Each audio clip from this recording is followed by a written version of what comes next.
I don't know how old he is. He could be 26 or like 42. Right. Like, I just think of him as around my age, but he could tell me he was 41 and I'd be like, yeah, that makes sense. How do we not know this? We've known the guy for so long now. I'm curious to know what chat thinks. We'll ask. I just normally think everybody's like a couple years older than me. Yeah, I guess. I mean, but that's like, because when I started in the industry, they were. Now, like, there's a lot of people younger than me, so I know. Trust me, I think about this all the time. Like, what happens when I'm 45? Like, are we doing shows still? Right. Yeah, like, remember you saw like all the dinosaurs on Sirius Fantasy, where it's like they didn't change the rotation up, and it's dudes that have been, at one point, they were the creme de la creme. I am certainly in the same age range now as people that were doing content when I first started playing DFS that I considered dinosaurs. Isn't that crazy? Yeah. Times have changed, baby. What's going on, everybody? Welcome to the Stokastic NBA Deeper Dive presented by So Rare. Talk about that in a second. Got some cool stuff going on over there. I'll get to that later in the show. Of course, we got 7 games to talk about. Golden State Warriors on a back-to-back. We'll monitor that one closely. Already got one of those guys ruled out. But before we do, we were talking about Ben Ross. How old do you guys think Ben Ross, if you had to take a guess, how old is Ben Ross? I want to know from Jordan Klein, from Adam, for all. If you had to take a guess, I'm going to say 32 to Ben Ross. I'll go 34. I think he's older than me. Really? Maybe. But like not much older than me. In that picture that they do for MGM where he's like, go or whatever he's doing, I would say 47. But normal Ben, I'd put him around 32, 30. I'm going to say he's your age. I'm going to say he's 33. That's fair. The thing we have to remember with Ben is that he also doesn't leave his house. So he probably doesn't age as poorly as like you, me, and Josh. That's true. He's just preserved. Right. He's like 70. It's true. Yeah. Listen, when you don't see the sun, you're definitely, and he's like openly admits that he does. I think because Ben's very odd. Ben, I tell him all the time, he's a strange character. And I know you do this often, but I know at least sometimes do you have utensils in your house? Yeah. Like, do you ever use a microwave? Yes. Yeah. Like he doesn't do any of that stuff, man. He's never opened the oven at his house. I actually have not used the oven at my apartment, and I've lived here for 7, 8, 9 months. All right, so you're close. I used the one in my old apartment. The big difference is that I didn't have an air fryer at my old apartment, and I have one now. Like, do you ever cook up eggs ever? You ever do anything on this? Yeah, but stovetop. Okay, yeah. So that's okay. Yeah, you're different. Anyway, appreciate you guys. I did ask if he has utensils because I don't think Ben has he only uses plasticware. He just orders utensils every time he DoorDashes. Yeah. No joke. He uses everything, just goes straight out. He doesn't use a dishwasher. There's no dishes, nothing. Yeah, it's actually hilarious. But I wasn't asking if he bakes eggs. I was saying, does he cook them on top? Happy to have you guys with us, though. Hit that thumbs up if you haven't done so yet. Almost at 100 out of the gate here. We got 750 people watching with us. Jordan, you need to DM him, ask him how old he is, just so I can get and throw a poll out there as well. There's no chance he's under 30. He's not under 30. There's no way. No, because I remember, I'm pretty sure I was 30 and he was 27 or something. I don't know. We'll figure it out. Or he's just 58. But hit the thumbs up. Atone for your sins straight out of the gate. Wash yourselves clean of that stench. Help us appease the YouTube overlords here. Subscribe to the channel, all that great stuff. And if you're new, welcome. We love having new people in here. Join the family. I'll tell you what, a wildly supportive bunch in chat every single day. You know what I mean, Adam? I'm not sure there's a more supportive chat than right here at Stokastic. Yeah, of course. I mean, you contribute to it. Josh, I'd say, is the ringleader when it comes to just being supportive and looking out for people. Yeah, Josh is the ringleader or something. Let's talk some basketball here. You mentioned to me before this, does Ben eat corn straight out of the can? No, dude, he orders from like nice places 3 times a day. He doesn't make food. He just orders all straight takeout or a nice restaurant. But I actually do like Chad. I think Chad is pretty solid for the most part, unless Josh comes in, of course. I think. Oh, there he is. He just said Chad sucks. Yes, Josh is the common denominator here. But more than anything, let's talk some basketball. You had said before the slate start, or before we got started on the show, that that this is a kind of nasty slate. Yesterday was kind of fun. What is it about this slate that just is odd to you? Steve Kerr. So are you saying that's mostly like that's the biggest thing here with the late game not having news for Golden State? Yeah, that's the only thing I dislike about this slate. It's just like I have no idea what to do with Golden State. Like Josh and I were talking about it before this show. I don't think Steph and Draymond are going to play. I'm pretty sure Steve Kerr knows the answer to the question right now and just isn't telling us. But the problem is that if you project them out, you're just going to get guys like Kuminga and Ty Jerome and everybody everywhere. And there's not going to be much to pivot to because there's not really anything from the Clippers Milwaukee game, especially in terms of value. There's nothing really from Denver in terms of value. So you're just kind of stuck with those guys if you go that route.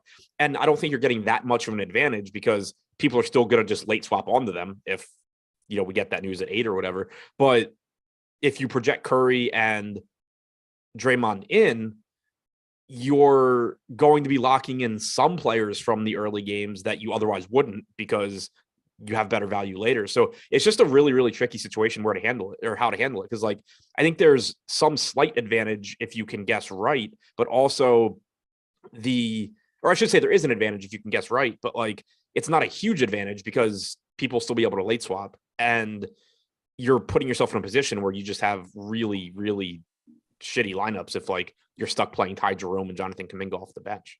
Yeah, when we did this show on Tuesday, remember we were talking, I don't remember the specific players or teams, but we were talking, there was one game, it was the late game. We were talking about what do we do if this player is out? And there were swaps on both sides of that game, easy. It might've been Nurkic. I can't remember who it was, but there were easy swaps on both sides of that game. Golden State becomes largely unappealing if these guys are all in. Right. If they're all in, the starters are interesting. Jordan Poole's still cheap and should play a bunch of minutes. Pivots, what? I said, but the cheap pivots. Right. If those guys are all in, you're just, could Kuminga get there at 3,700 or could Jerome get there at 3K? Sure. But they're not guys you'd be playing. If you know for sure those guys are in, you're not playing Kuminga, you're not playing Jerome. And you're just going to be kind of stuck with them because your alternatives are trying to turn Kuminga into Reggie Jackson or got these guys into Reggie Bullock, Josh Green. Even they're more expensive than Ty Jerome. So it's a really, really tricky spot. I'm hoping we get this news beforehand because I don't even view it as an edge. I think it's just me blindly guessing what's going to happen. And your guess is as good as mine. Josh? I did go back and we can talk about it when we get to Golden State, but I will say I went back because we had a Golden State back-to-back January 15th and 16th where Curry played 34 and then 38 minutes. Green played 30 and then 35. Then on the next back-to-back, they sat on the second half of it. I went back and looked at the old injury reports though, and they weren't listed as questionable on the second half of that back-to-back. I was hoping we would get that they were questionable and I'd lean toward them being in, but they weren't on the injury report. So it still just feels like we're going to get them ruled out at 8 o'clock, but I don't know. It just creates a really, really tough situation. I agree. And Josh had said in chat, if you think the Warriors guys are going to play, you should be betting as much as you can on the game. Yeah. Here's the thing. That is not off the board. It hasn't moved. They're still 12-point dogs. So the books aren't even hedging against this. It's just straight 12 points, which is where it was before we got the Warriors. I don't think that's true though. Wait, what do you mean? If you got them confirmed out, this might be a 14 or a 15-point line. Yeah. So you think this is a hedge at 12 points? I don't, where I stand on the Vegas knows shit thing. Sure. But 12 points is a lot. It's the only reason I brought it up. 12 points is still a lot of points. Right. It's a lot. I think, but it's probably just whatever the equation is of, if they were going to be 6 or 7 point dogs with these guys in and 15-point dogs with them out, then you're talking about, a 10.5, 11-point line. It was 10.5 last I saw. If you think it's 50-50. So I don't think it's as simple as just saying oh, it's 10.5, 11 points. They're not playing. Yeah, I guess, but 12 to 14, even 12 's still a lot of points. So we'll see. Hopefully we get that news. You have live before lock coming up after this. Greg Ehrenberg joined by Neil Orfield as well. So they'll take you all the way up to lock and through that. But yeah, we'll see. Let's kick it off with Lakers. Indiana Pacers, make this one happen. So LA Lakers, I assume LeBron's playing. Anthony Davis is probable. You would think that LeBron's going to be active today, right? Because he just sat out on the front end of a back-to-back the other day. I always think LeBron's going to be active, and then if he gets ruled out, I just adjust. Yeah, true. Do you like him today at 10-7? Sort of. He looks good to me. The problem is that this slate happens to have Doncic and Jokic and Giannis. So whereas yesterday it was like, if you want to get to Embiid, it's pretty easy because you don't have those three top tier guys. Today they're all on the slate. So LeBron's price tag has come down a bit. He looks like a good play to me at 10,700. It's just that you have those other guys on the slate. If you do get that Golden State news, it makes me like the other guys even more because it'll be even easier to get from LeBron up to them. If you don't get that Golden State value, though, I think LeBron relatively looks a little bit better just because you are saving some money and you still get a very high ceiling from him in a very, very good matchup. I like Anthony Davis more than I like LeBron, though. He's center only on DraftKings, but still only $9,900 going up against this Indiana team. He's actually been a better point per minute guy than LeBron so far this year in the games that they've played together. We saw 32 minutes in regulation last game, 37, including overtime from Davis. I think it's very likely you're getting at least 32 or 33 from him again tonight. So I like both guys, but I think I actually get the Davis first at an $800 discount. So Patrick Beverley, for what it's worth, not much, is also expected to play. I know for sure that people weren't exactly pleased with Rui Hachimura's production. What was that, 2 games ago? I think it was. I wasn't happy with it last game either, but for different reasons. Why? Because he actually had a good game last time and I didn't have him. Oh, you didn't have him. Yeah. And that was with the team out there. Right. But 28 minutes in that front end of a back-to-back. He's pulling 11% right now. Played 40 minutes in that overtime game against the New York Knicks on Tuesday. Do you like getting to him here? If he's going to, are we projecting him for 35 minutes in regulation again? I'm not. So one thing we need here is the starting lineup because Beverly was out that game. My expectation is that Beverly comes back, moves back, stays in the starting lineup, but that Rui replaces Troy Brown. And in that case, I think expecting around 30, 31 minutes from Rui makes sense. It makes him look like a secondary option at 5,100. You do expect a reduced usage rate for him playing with LeBron James and Anthony Davis compared to what he was doing with the Wizards. But if he's going to play around 30 minutes at 5,100, still some value there. If he comes off the bench, if they go with Beverly and Troy Brown in the starting lineup and keep Rui off the bench, then I don't have any interest. You have any interest in anyone else for the Lakers? Not really. To me, it's Davis number 1, LeBron number 2.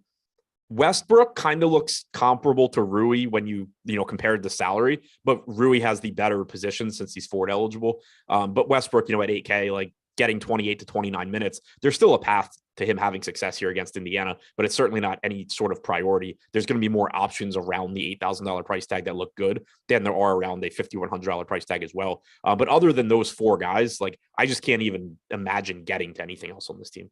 I guess one exception would be if Troy Brown does start. He's 3,800 in a good matchup and probably playing 28 to 30 minutes, but he's still a bad point per minute guy and not somebody I'd be overly excited about getting to. And, you're looking at this game, 2 teams that play at a top 5 pace this season, 2 teams that are bottom 10 in defensive rating. To be fair, the Lakers are 19th. But on the other side, we're expected to get Halliburton back. He's been out for 3 full weeks, got logged full practices back-to-back days, and now it's looking like he's going to be active today. So, how do we look at a team like this? And we can talk about Aaron Nesmith at that ownership right now. But how do you look at a team like this that many of whom have seen price bumps, resulting that were essentially the byproduct of Tyrese Halliburton being out, and now he's expected back. Yeah, it's a tricky spot because I would love to get to guys from Indiana in this spot. This game's got a 240 total. It's a really good matchup against the Lakers, but with Halliburton coming back, it is likely that you see, decreased production from a lot of these guys. And also it kind of, it muddies the rotation. Like if they just remove, let's say, O'Shea Brissett from the rotation, you could still get plenty of minutes for everybody. But my expectation is that you still get around 10 minutes or so from Brissett. You get low 20s from Chris Duarte. And if that's the case, you're probably looking at around 32 minutes for Buddy Hield instead of 35, 36. So at 6,600, it's a good matchup. He could still do well, but he's not really that enticing if you're expecting around 32 minutes from him. Mathurin, I'm expecting like 28 instead of 32. It makes him not look very appealing. I'm curious to see what the starting lineup looks like between Andrew Nembhard and Chris Duarte, because we did get Duarte in the starting lineup last game. If Nembhard starts, I think you're probably getting like 26 minutes for him, 22 for Duarte.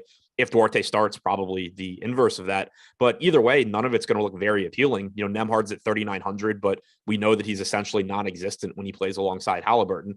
Duarte is up to 4,600, which is just going to make him difficult to get to. The only piece pulling ownership here is Aaron Nesmith, and I think he's a good point per dollar value, even more so now that we may lose the Golden State guys. But you're still talking about the guy that's, projecting for 19 to 20 DraftKings points, isn't a high usage guy, isn't a very good point per minute guy. It's unlikely that he beats you single-handedly. It's just that he does open stuff up. So I understand why he's getting ownership, but also probably going to go a bit over-owned. In tournaments, I'm certainly interested in Miles Turner at 7,300. His ownership's come down a ton since this morning. He's only projected for about 4.5% ownership. I think you project him for about 30 minutes, but we know if he avoids foul trouble, he can easily play 33, 34. You don't see a big drop in production from him playing with Halliburton versus without. So I think excluding Aaron Nesmith for, value purposes, Turner's actually my favorite guy to get to from this team other than the Nesmith value. Yeah, 4%. 240 total, a fast-paced game. Yeah, it makes sense. I mean, just from a tournament perspective, how much Turner though are you comfortable getting? Like, I know your answer is whatever I get, but like, you don't need to get crazy high over the field on a guy like Miles Turner at only 4%. Yeah, and I wouldn't really expect to. Like, I have him projected well, but not. It's not like I'm looking at this and saying, like, I don't know what the field's doing. Why is he only 4%? Right. He has, about a 6% chance of being optimal. I think I'm a little bit higher on him than that, but still similar ballpark. He's center only. You have probably Xavier Tillman as value, which we need at the moment. You have Jared Allen on the slate. You have Anthony Davis on the other side of this game, who I already said I absolutely love. You have Bam at a decent price point. You have Vooch, like you have a lot of centers on this slate. So I don't think the field is wrong in not prioritizing Miles Turner. I wouldn't expect to be getting tons of him, but I do think that he's just going a little bit under-owned. All right, let's keep it moving here. Talk about Memphis on the road against the Cleveland Cavs. Man, that Ja Morant game yesterday, they stole it. They took the triple-double away from him. I don't know if I'm assuming you saw that, but he had the triple-double. Yeah, I saw tweets about it. Like 4 minutes into the third quarter, he had the triple-double. Was absolutely smashing. And then Lillard on the other side of that game. We talked about that, like a Ja Morant, Damian Lillard matchup. Lillard just came on strong and ended up producing a monster game. But yeah, Ja, look, still had a huge performance, but taking that triple-double away, man, that was rough. Anyway, second of a back-to-back for him. What do we make? Well, and also, Jaren, well, actually, I don't want to bury the lead here. Let's start with the most important thing. Jaren Jackson Jr. is doubtful for this game on the second leg of a back-to-back. Let's break the front court down because that's going to have the most impact on a team that's largely not getting a lot of ownership against a very good defensive team and very slow-paced Cleveland Cavaliers squad. Yeah, so my expectation is that you get Santi Aldama in the starting lineup in place of Jackson. If that's the case, you're probably getting about 27 to 28 minutes. He's got about a 13% usage rate in this situation. In previous games this year where Bane, Brooks, and Morant are in. But at 3,200, he still projects for 6 to 7 times his salary. He's pulling 40% ownership, which is a ton, but he also has a 30% chance of being optimal right now just because he's basically minimum salary and likely to play 27, 28 minutes. So he's kind of like Aaron Nesmith, where he's a very useful point per dollar piece. He's going to allow you to get to the plays that you really want. He is also going over-owned just because it's very difficult for him to actually put up a massive raw score by himself, but clearly underpriced here. Xavier Tillman, if he's starting at 4,200, looks like a good value again. He's pulling about 11% ownership. We've seen a couple starts for him now where Steven Adams has been out and Brandon Clark has been in. He played about 28 minutes yesterday. In the first game he started, he played 30 minutes, lost probably 6 to garbage time. Brandon Clark only played 12 in that one. I think expecting 27 or 28 minutes from Tillman here, if he's starting, and 20 to 21 from Clark as the backup makes sense. Obviously, you're not getting Jaren Jackson center minutes if Jaren Jackson doesn't play. So I think it's likely you're splitting 48 between those guys. If you get Brandon Clark starting and Tillman coming off the bench, I think you flip those minutes where it's 27 to 28 to Clark, around 20 to Tillman, but Clark is up to $5,800 in a very unappealing matchup. He has power forward eligibility, which would be nice, but he's not the same like plug and play that he was earlier in the year when Steven Adams would miss games. Yeah. How much interest would you have in Tillman if he starts? Good amount. I mean, he's projected for 10.5% ownership right now. I am a little bit higher on his playing time than it looks like we are, so I would probably be getting to more of him than that. We have him in right now for 25 minutes. If he starts, I'm expecting 27 or 28. So I'd be a little bit higher, but the issue you run into is still that he's not like he's a little bit shy of a fantasy point per minute guy overall this year. The usage comes down a bit when he's playing with John Morant. So he's not somebody that's likely to just go out there and put up like 35, 36 DraftKings points. You could easily run into the issue where, he gets you 24 points at 4,200, which is fine, but then you just have multiple centers go nuts and you're kind of behind the 8 ball. But I think that at current ownership, I would probably be getting more than that. Going up against the big front court too. Both Tillman and Clark are listed at 6'8". So not like a big discrepancy there to where you think one of them might be starting over the other just from a height advantage standpoint. Because actually, let me ask you this. Anything else you want to talk about Memphis before we get to Cleveland? I mean, the obvious, Ja Morant's really good. Dylan Brooks looks a little bit better than normal with Jackson out, but still not somebody that I expect to really be rostering here. He did play 38 minutes yesterday, but I still think from a median standpoint, you're expecting like 32 or 33 here. To me, Aldama's the guy getting the most ownership by far, and that's deserved. Tillman would be the second guy I get to. And then, Morant, Bane, they're fine, but really, really unappealing matchup. Plenty of other spots I'm going to be getting to first. I mean, at his price point on the other side, Jared Allen against the skeleton crew front court, that lacks two massive defensive weapons in Steven Adams and presumably Jaren Jackson Jr. Also, you want to talk about a pace up spot. You're talking about the slowest pace team facing the fourth fastest pace team, huge pace up spot, more peripheral opportunities. What do you think of Jared Allen today at 6,300 in a pretty favorable matchup? Yeah, I like him a lot. The ownership is there. Unfortunately, he's pulling 20%, but I think it's deserved. It's a pace up spot. We know Memphis is a good team overall defensively, but it's not like you're very concerned about that for Jared Allen, especially with no Jaren Jackson and no Steven Adams. They're not the same team defensively anyway. 6,300 playing around 34 minutes. He's averaged 33 and a half over his last 10. Good point per minute guy, isn't really hurt by, Donovan Mitchell's return. So I think the ownership there is certainly warranted. And really this team in general, I think is just underpriced for a pace up spot against what should be a worse defense than normal. I don't really know why their prices across the board are as inexpensive as they are. Me neither. Jared Allen looks pretty good at that price point. Mitchell, 8,100, Garland, 7,800. It's funny. You look on the other side of this game and it's just, pretty rough matchup, but for Cleveland, there's a lot of different directions you could take with this team tonight. Yeah, I mean, Donovan Mitchell's down to $8,100. Darius Garland's down to $7,800. Garland's playing time in the last couple of games has been a little bit concerning, but I'm not overly worried about it. Did deal with some foul trouble last game, but still had only played like 16 or 17 minutes in the first half. The game before that, you saw like a shortened first half rotation as well. But it's just difficult for me to think that long-term Ricky Rubio is actually going to be stealing a lot of minutes from Darius Garland, given just how good Darius Garland is. So I still think expecting around 35 minutes from him on average makes sense. Same goes for Donovan Mitchell. So they're both going to look pretty good here. Mitchell pulling about the same ownership. They're both around 20%. I slightly prefer Mitchell, but again, they're pretty comparable. Evan Mobley at 7K, pulling 14% ownership. He's been playing huge minutes recently, averaging 36 per game over his last 10. overall this year with Mitchell and Garland, he's averaged 34, 35 per game. I expect him to be around 35, 36 minutes as well. So all four of these guys look good. I think Mobley to me is a step behind the other three, but that's also how the field sees it. Other than that, I don't have anything from this team unless we get Karis LeVert ruled out. He's questionable right now.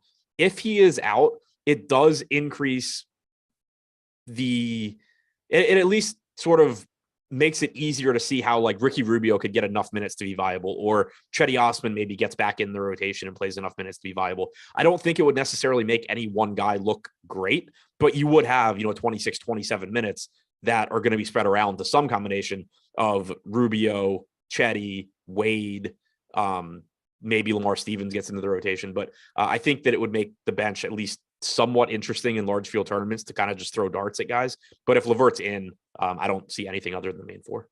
Okay. So then it's really Mitchell, Allen, Garland, and Mobley in this one. Yeah. Yeah. All in pretty solid spots too. Let's keep going though. Miami, New York Knicks, very low total, 216 in this one. Before we do that, hit that thumbs up. You haven't done so yet. We appreciate you guys being with us. And as always, what we all listen, every show you hear this, right? We're giving out free, month of Stokastic Plus Platinum because we want you guys to check out the tools, and we want you to win with the tools. So then you say, hey, I'm going to stick around. I joined the Discord. I love these tools. I got the Fantasy Cruncher add-on. I'm using the lineup generator. I'm winning with these. And if you want, and BetMGM is available in your state. It's available in a bunch of states now. And you have 2 minutes of time and $10. That's all it takes. Find $10 somewhere because it's well worth it. You're getting a free month of Stokastic Plus Platinum. There's that Ben picture. It's $120 value. And all you got to do is click the link in the description or the one that Jordan's throwing in the chat. You click that link, go over to BetMGM, throw a bet down. Hell, use our player prop tool to guide you. Use the information you're getting here today. Whatever the bet is, doesn't matter. If you win, you win. If you lose, you win. Because if you win, you get your money and you're still getting a free month of Stokastic Plus Platinum. If you lose, not only do you still get the free month, every tool for every sport, not just basketball, everything across the board. But BetMGM has first bet insurance up to $1,000. So whether your bet's $10, $150, $1,000, up to $1,000, you're getting all of that loss back in bonus bets in the event that you lose. That's just a sweetener. That's just the icing on the cake. Legit no-brainer. So if you're someone that's rocking the Stokastic avatar, right? You see our Hall of Fame segments in between the Deeper Dive, Live Before Lock. You're like, I'm trying to get there, but I'm playing smaller stakes. I can't shell out $120 right now for an entire month, even though I'd love to use all the tools. You don't need to at all. You want to get inducted in the Hall of Fame? You want to get up there? Well, you don't have to win a free month in the Hall of Fame. You can get it right now, $10. Use the link, BetMGM, description. It's very easy. Takes 2 seconds to sign up. You're in, you get that month. And if you lose, like I said, you still get the month and everything back in bonus bets. And keep in mind, you got to be 21 years or older to gamble. If you or someone you know has a gambling problem, please call or text 1-800-GAMBLER. All right. That dude is 54. The Ben one? Yeah. That's what I'm saying, dude. That one would really put the mind into a pretzel, or you into a pretzel in the back of his box truck. But let's talk about Miami and the New York Knicks. So Miami here, 2-point favorites against the Knicks, 216 total. Essentially, outside of Victor Oladipo, who's doubtful for this one, everyone else is expected to be in play. A lot of ownership going to the Miami Heat today, though, starting with a $6,700 Tyler Hero and a $7,400 on DraftKings Jimmy Butler. Yeah, I think it's pretty well deserved, at least some of it. Hero at 6,700, likely giving you 36, 37 minutes. No Oladipo does open up minutes. And it's not that you're saying, Tyler Hero is going to get a huge bump from Oladipo being out, but it certainly makes it less likely that you get the 34-minute Hero game and more likely that you get the 37, 38-minute Hero game.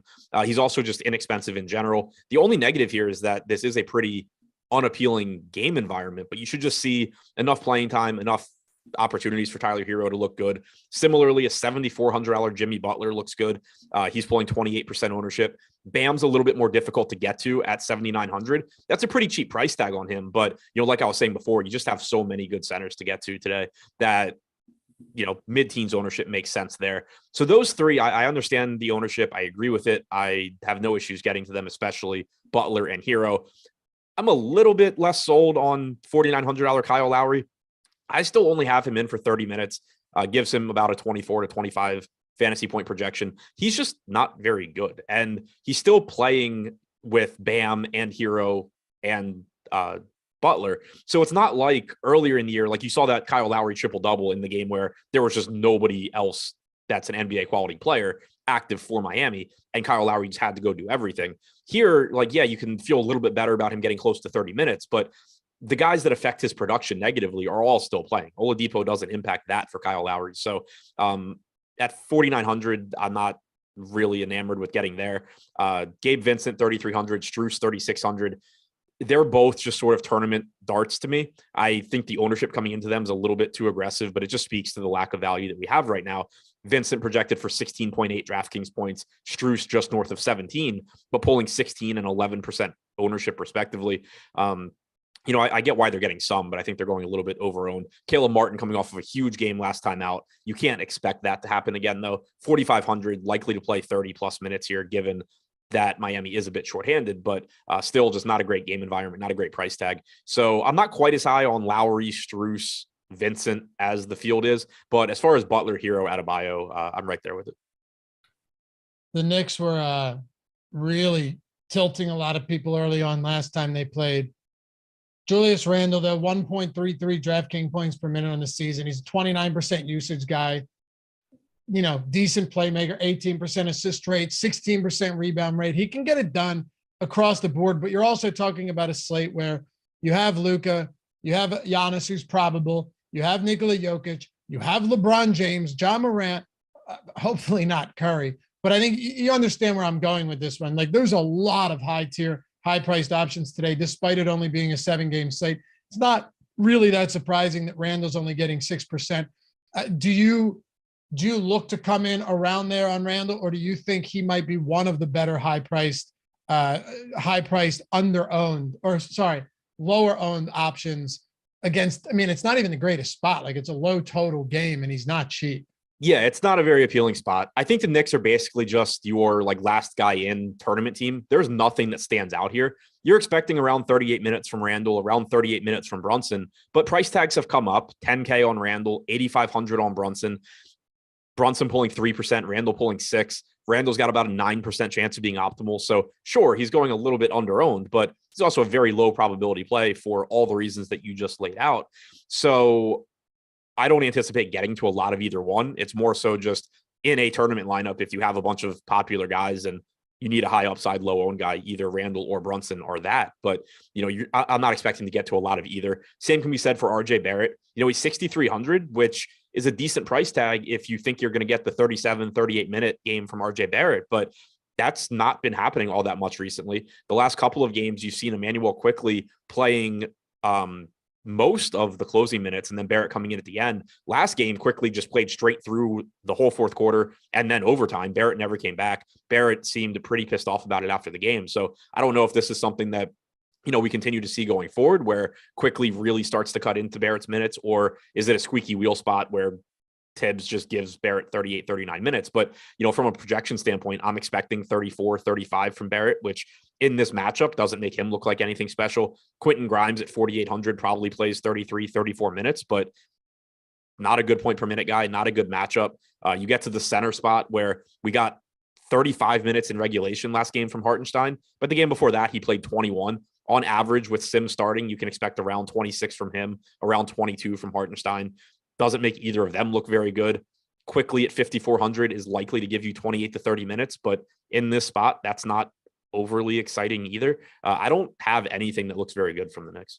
All right, let's talk about Charlotte and Chicago then, because this game kind of interesting. Also, what are we at?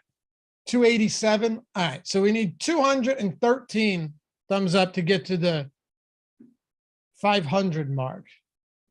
Yeah, 26 minutes. 2,200 people out there. There's no doubt 212 of you that are capable of hitting that thumbs up. Adam, have you hit the thumbs up yet? And if not, would you please? You did. Yeah, 4 times. Come. Okay, that works. I had to count in my head whether or not that would be. It does not work. That's an even number. What? It would not work. It would not. Number. Yeah, that. So counting in my head was inefficient. Yes. Ineffective. All right. Can I get a fifth, please? Yeah, we're good. We have it. It's highlighted now. Thank you. All right. See what happens? Like, just knowing that you hit that thumbs up, we're already almost at 400 because people go, Adam did it. I got to do it. I'm an influencer. Yeah, you are a thumbs up influencer. I mean, that's people aspire all of their lives to be in that position. Charlotte, 6-point dogs against Chicago, 237 total. Yo, how about LaMelo playing 40 minutes in regulation last game? The regulation last game in a spot where they were down 18 points like 5 minutes into the fourth quarter, and he still played 14 straight minutes to close it. Monster triple-double. The minutes for him lately have just been exceedingly high. I know he's expensive, and I know LeBron is now a game-time decision. So, in the event that he doesn't play, then you've got another one of those price tags in Anthony Davis. Of course, different position, but similar range. But what do you think of LaMelo today in this spot, coming off a 40-minute game with a monster triple-double? I think he looks good. I'm kind of surprised he's only getting 11 to 12% ownership, but I guess it does make sense when you have all the other pay up options that we do. And then, right now, not a ton of value. But I like him. Like you said, he's playing big minutes. It's really just, a question of, can he stop fouling people? But when he doesn't foul, you're getting huge minutes from him. It's a good spot. So yeah, I like getting to LaMelo. I think that ownership is very reasonable on him. The only thing really that might keep me away is how much I like Anthony Davis. Well, how much do you like guys like Terry Rozier and Mason Plumlee and the like in this? Because after that, it kind of falls off a cliff for Charlotte. But the second piece of this backcourt in Rozier, and then your starting center in Mason Plumlee as well. Yeah, I think that the rest of those guys are just sort of secondary options. Rozier pulling 16% ownership, probably going a little bit over-owned, but 7,300 point guard, shooting guard, likely to give you 35 to 36 minutes. He just looks like a secondary option, like last guy in type piece. Plumlee's interesting to me just because he is a good point per minute guy. And if he avoids foul trouble, you're typically getting 30, 31 minutes from him. But he is pulling 13% ownership. It is a loaded center position. So it's not like I think that there's any real advantage on Plumlee one way or the other. I'm not looking at him saying like, oh, this is clearly a spot that I'd get away from. It's not a spot where I'd clearly, be trying to be over the field or anything. Kind of just is what it is. I think that all three of these guys really, when you consider the entire slate, but especially Plumlee and Rozier, are just sort of like, I'll take whatever I get. I think they're good plays. I like the spot. It's the same for LaMelo, except obviously like you're going to feel better getting to LaMelo than those guys. But those are the three I think should be getting ownership. I don't really see much of anything else here that I think should. You're getting a lot of playing time from PJ Washington, but he's also up to 6,100. And, obviously with Ball and Rozier active, not that exciting. Gordon Hayward started last game, played 27 minutes. The problem is that he's just not a very good fantasy producer, especially when you have LaMelo out there just dominating pretty much every stat. So even if you were to go like 28 or so minutes on Hayward, he's not going to look great at 5,300. Mark Williams, if you want to go the backup center route and hope that you get Plumlee in foul trouble, he has a ceiling, but it's nothing that I'm really looking to get to now that he's up to 4K. So we haven't talked about a ton of value yet on this slate. I thought you had a great call the other day when we were on, I think it was Monday's slate where it was that bad 5-gamer. There wasn't much in there. And Caruso was pulling like 3%, ended up going on to do kind of what we talked about. Hey, if he can get some of those stocks and if he can just give you a decent point total, it could be a strong play. Whereas, Ayo Dosunmu, though, on this slate today, and of course, every slate is a whole lot different, but he's 3,800. He's getting 18%. With the news still pending with Golden State, value is a little few and far between here. So you're getting guys like Patrick Williams, Ayo Dosunmu getting almost 20% each. Yeah, it's pretty disgusting, but it does make some sense. You're expecting around 27 minutes or so from Ayo Dosunmu. Not a good point per minute guy, but it is a good matchup. Fast-paced Charlotte team that doesn't really defend anything. So it's another one of those guys where you kind of just hold your nose and hope that Ayo Dosunmu doesn't totally kill your lineups. To your point, I do think it's reasonable to maybe play a little bit more than 1% Alex Caruso and a little bit less than 18% Ayo Dosunmu. On average, you're getting around 23 minutes from Caruso, around 27 from Dosunmu. Caruso is a little bit more expensive.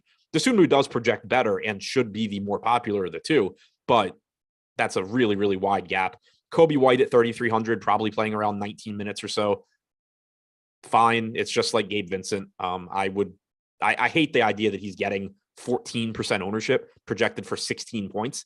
But when you have Jokic and Luka and Giannis on a slate where right now there's not a lot of really cheap value, it is useful. And really, this is the argument. If you wanted to make a case for rolling the dice and projecting the Golden State guys out, this is the case. This is the argument, because there's a good chance that you're having to make a decision on Gabe Vincent and Kobe White and Ayo Dosunmu without having Golden State news. And if you guess correctly and you just can play Ty Jerome and Jonathan Kuminga instead without Curry and Draymond, you're in a great, great, great spot. It's really just deciding if that's enough to offset the fact that you're just absolutely screwed if those guys play. So this would be the case, is that you're just getting so much ownership to these guys. So it shows you how useful finding value in these price ranges is. Derek Jones, 3K, also getting 15%. It shows you how useful these price tags are. It's just a matter of kind of, how risky you want to play it. Yeah. And the only reason Williams and Dosunmu are getting ownership is they're cheap and they're in the starting line. Like there's nothing special about them is really what you're getting at. And yeah, if you were to guess right, which would get you away from a lot of this bad value that's getting ownership because there's no better value, massive, massive difference there. Because the thing is, Adam, like Chicago's healthy. It's, this isn't even like a team where you're getting value because they got even some banged up role players. For the most part, they're just entirely healthy. Yeah, they're getting a lot of ownership because their median projection is reasonable for their salary, and it's allowing you to get to whatever you want of Jokic, Luka, Giannis. The problem is that when you consider range of outcomes, it's limited for these guys, barring injury or somebody ahead of them getting in foul trouble. Like, it's very few and far between that you're just going to get Kobe White going out there and throwing up 30 fantasy points, unless like Zach LaVine gets hurt, or that you're going to get some crazy game from like Gabe Vincent, unless Kyle Lowry gets hurt or benched, which I guess is possible. But the point is, like, you're probably just getting 17, 18 DraftKings points, maybe 20 is like good. And so you're relying on those top end guys to put up really big games, but you also end up with very similar roster construction. So that's kind of the issue, but it also, it makes sense. Like, you want to get to those pay up guys, obviously. If you had to, and just forget about position for a second, just talking value, you need a cheap guy, throwing him in utility or one of the spots. Who would be your favorite value from this team, from the Dosunmu to Derek Jones to Kobe White? Like, do you have a preference, or are these just legitimate dart throws? Yeah, I mean, it's the Dosunmu, but again, it's not with much confidence at all. Yeah. Let's keep it going then. Hang on, I wanted to talk about the main guys. Oh, sure. Yeah, I thought you already did. I was following chat right now, which is, as always, entertaining, and sometimes I get lost. Go ahead. It's obviously a good spot for Vooch, LaVine, DeRozan, but one thing that I actually hadn't even noticed it until I was kind of going through this game earlier, Vooch has averaged 37 minutes per game over his last 10, and none of those games went to overtime. You're seeing huge minutes from him. So not only is this a good matchup against Charlotte, but just getting tons and tons of playing time from Vooch. DeRozan and LaVine playing a lot of minutes as well. All three of them look very good. All three of them are pulling at least some ownership. DeRozan's the lowest owned of the three, which I think makes sense just because Vooch projects better and LaVine has better positional eligibility and a better salary. But really good spot for those guys. Like, don't sleep on them just because you're getting to the cheap guys. Vooch in particular, though, I just wanted to point out based on how many minutes he's playing recently. All right, let's keep going then. Nolans and Dallas. So Brandon Ingram's price has come down. I had asked you about this the other day, right? Like, hey, this guy's usage since returning with Zion out is still through the roof. Again, he's just not shooting particularly well in the 3 games since he's returned. The shooting is, to put it bluntly, it's been piss poor, but he went from 26 minutes to 29 to 33 minutes in that game against Denver. The assumption here is that Brandon Ingram should be back up to full speed, normal allotment of minutes, probably by this game. Not the greatest spot, but the price came down $500 since the last time he played. Yeah, it's not a great spot for a couple of reasons. One, Dallas plays really slowly. Two, New Orleans did have some travel issues here. They just got into Dallas this afternoon. Then Larry Nance tweeted out that the buses to take them from the airport weren't there. So they've had a rough time getting to Dallas. But, kind of like we had talked about, if that Wizards game happened yesterday, I have no idea how to quantify that. If you want to use it as a tiebreaker, maybe where like you feel very similarly between two guys and you just want to take the one not on the Pelicans, I think that's fine. But other than that, like, you still have favorable price tags here, especially on Ingram at 7,100. He played about 33 minutes last game. He's averaged, about 32 to 33 minutes in his games with McCollum this year. He looks good to me at 7,100. Same goes for McCollum at 7,600. Yeah, he's not going to look as good as when Brandon Ingram was out, and so was Zion, but he's still likely to give you 35 to 36 minutes. He's still a good point per minute guy with Ingram in and Zion out. So those two guys both look like reasonable plays. McCollum only pulling 7% ownership is pretty interesting. Ingram getting 15, which, I get.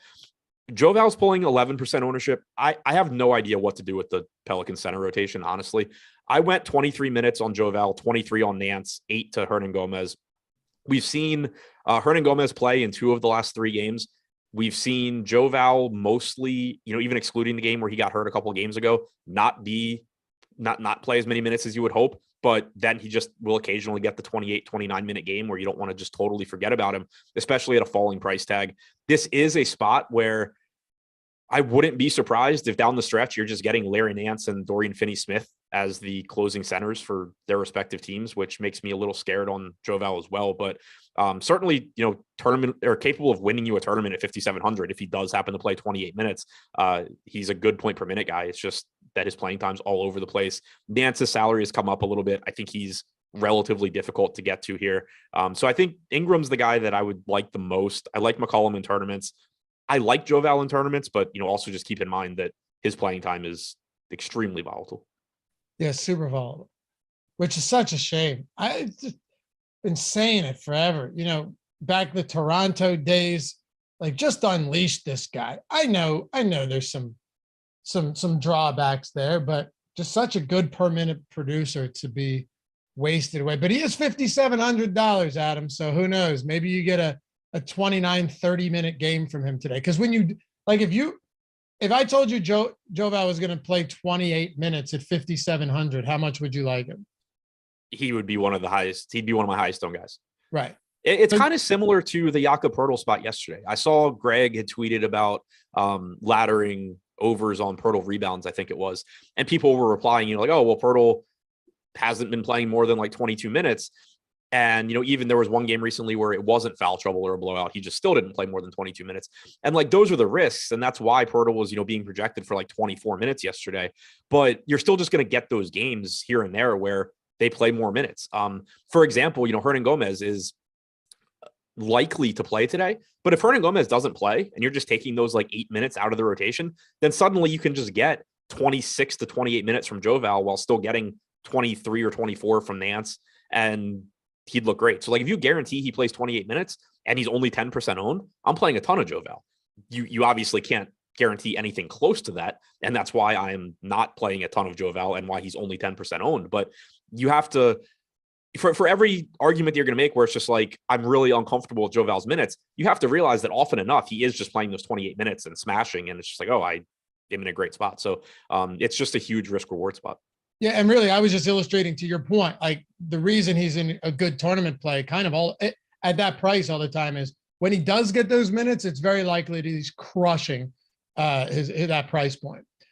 All right. Let's talk about Dallas on the other side of this one. Luka Doncic, him and Giannis, two of the greatest per minute players in the league, the two best, along with Nikola Jokic, make it a trio there. Given the uncertainty at Golden State right now, The question isn't whether or not, I'd be a bad host if I asked you, hey, do you like Luka Doncic today? The question really is like, how hard is it going to be to get to these guys? And how much of it's just going to be funneled towards like, okay, I'll play Jokic or I'll play Giannis or I'll play Doncic. Now I've got Dosunmu and Derek White in in all of those lineups, or, just like cheap guys in bad spots with volatile minutes or at wing positions. Like there's definitely a lot of sacrifices you have to make right now in the current, the way the slate's currently set up to get to guys like Luka. Yeah, it's tough. And this is the first Luka slate in a while where, at least as of the start of this show, my highest projected lineup didn't have him because it just wasn't going all the way down to that, really bad value. It had Aldama and Neesmith, but it, skipped out on the Chicago guys. So it didn't get there. And I'd love to play Luka. Like you said, yes, he's obviously a good play. If you build a lineup that has Luka, Luka's not the problem with your lineup. Yeah. Great player, great spot. But Luka's he's creating problems with the lineup. Right. And it goes back also to, it would be one thing if you had a bunch of like the Derek Jones, Kobe White type guys that were 2, 3, 4% owned, like Jalen Suggs yesterday, Bol yesterday, where it's like, all right, I can just mix in a bunch of these low owned guys. 1, 2, 3 of them are probably just going to get lucky and run into a big game. That's one thing. But when they're all 10 to 15% owned, I kind of think the advantage might be just hoping that they're mediocre, that Luka just goes for like 60, and that you can get by with, maybe building around Zach LaVine, Vooch, LaMelo, guys that are in that mid-range instead. So that's kind of where I'm at. I do think that a very good alternative approach, would be if you're willing to roll the dice on Golden State and use those guys. But then, sort of I mentioned before, the issue there is that late swap exists. If this would be like a lot more interesting situation if you didn't have late swap, because you would know that you're going to get those Golden State guys at very, very low ownership and just basically walk to the top of tournaments if Curry and Draymond sit. The problem is if you if you just jam those guys in, you're taking on the risk of getting stuck with them, but you're not getting the full reward, because if you get that news, you're still going to have people late swapping to them, so their ownership is relatively high. So it's just a really difficult spot. But with the amount of ownership coming into these 3K, these mediocre value options, it makes me think I probably don't play as much Luka tonight as I normally do. Feels like it. Do you see yourself getting decent exposure to DFS? Josh Green's another one of these guys, 3,900, pulling double-digit ownership right now without us knowing what's happening in Golden State. Yeah, Finney Smith, Josh Green, they're both fine. They both are cheap enough for the likely minutes they're going to play. You expect around 35 minutes from Finney Smith, expect around 28 from Josh Green. Neither one's a very good point per minute guy. Neither one projects really even that well relative to their salaries, but it's just that they do let you get to Luka, Jokic, Giannis. Dwight Powell at 4,100 getting some ownership. I prefer Tillman if they're going to be similarly rostered. If you start getting a lot more ownership going into Tillman, then you can pivot to Powell. Dinwiddie at 7,200 looks okay.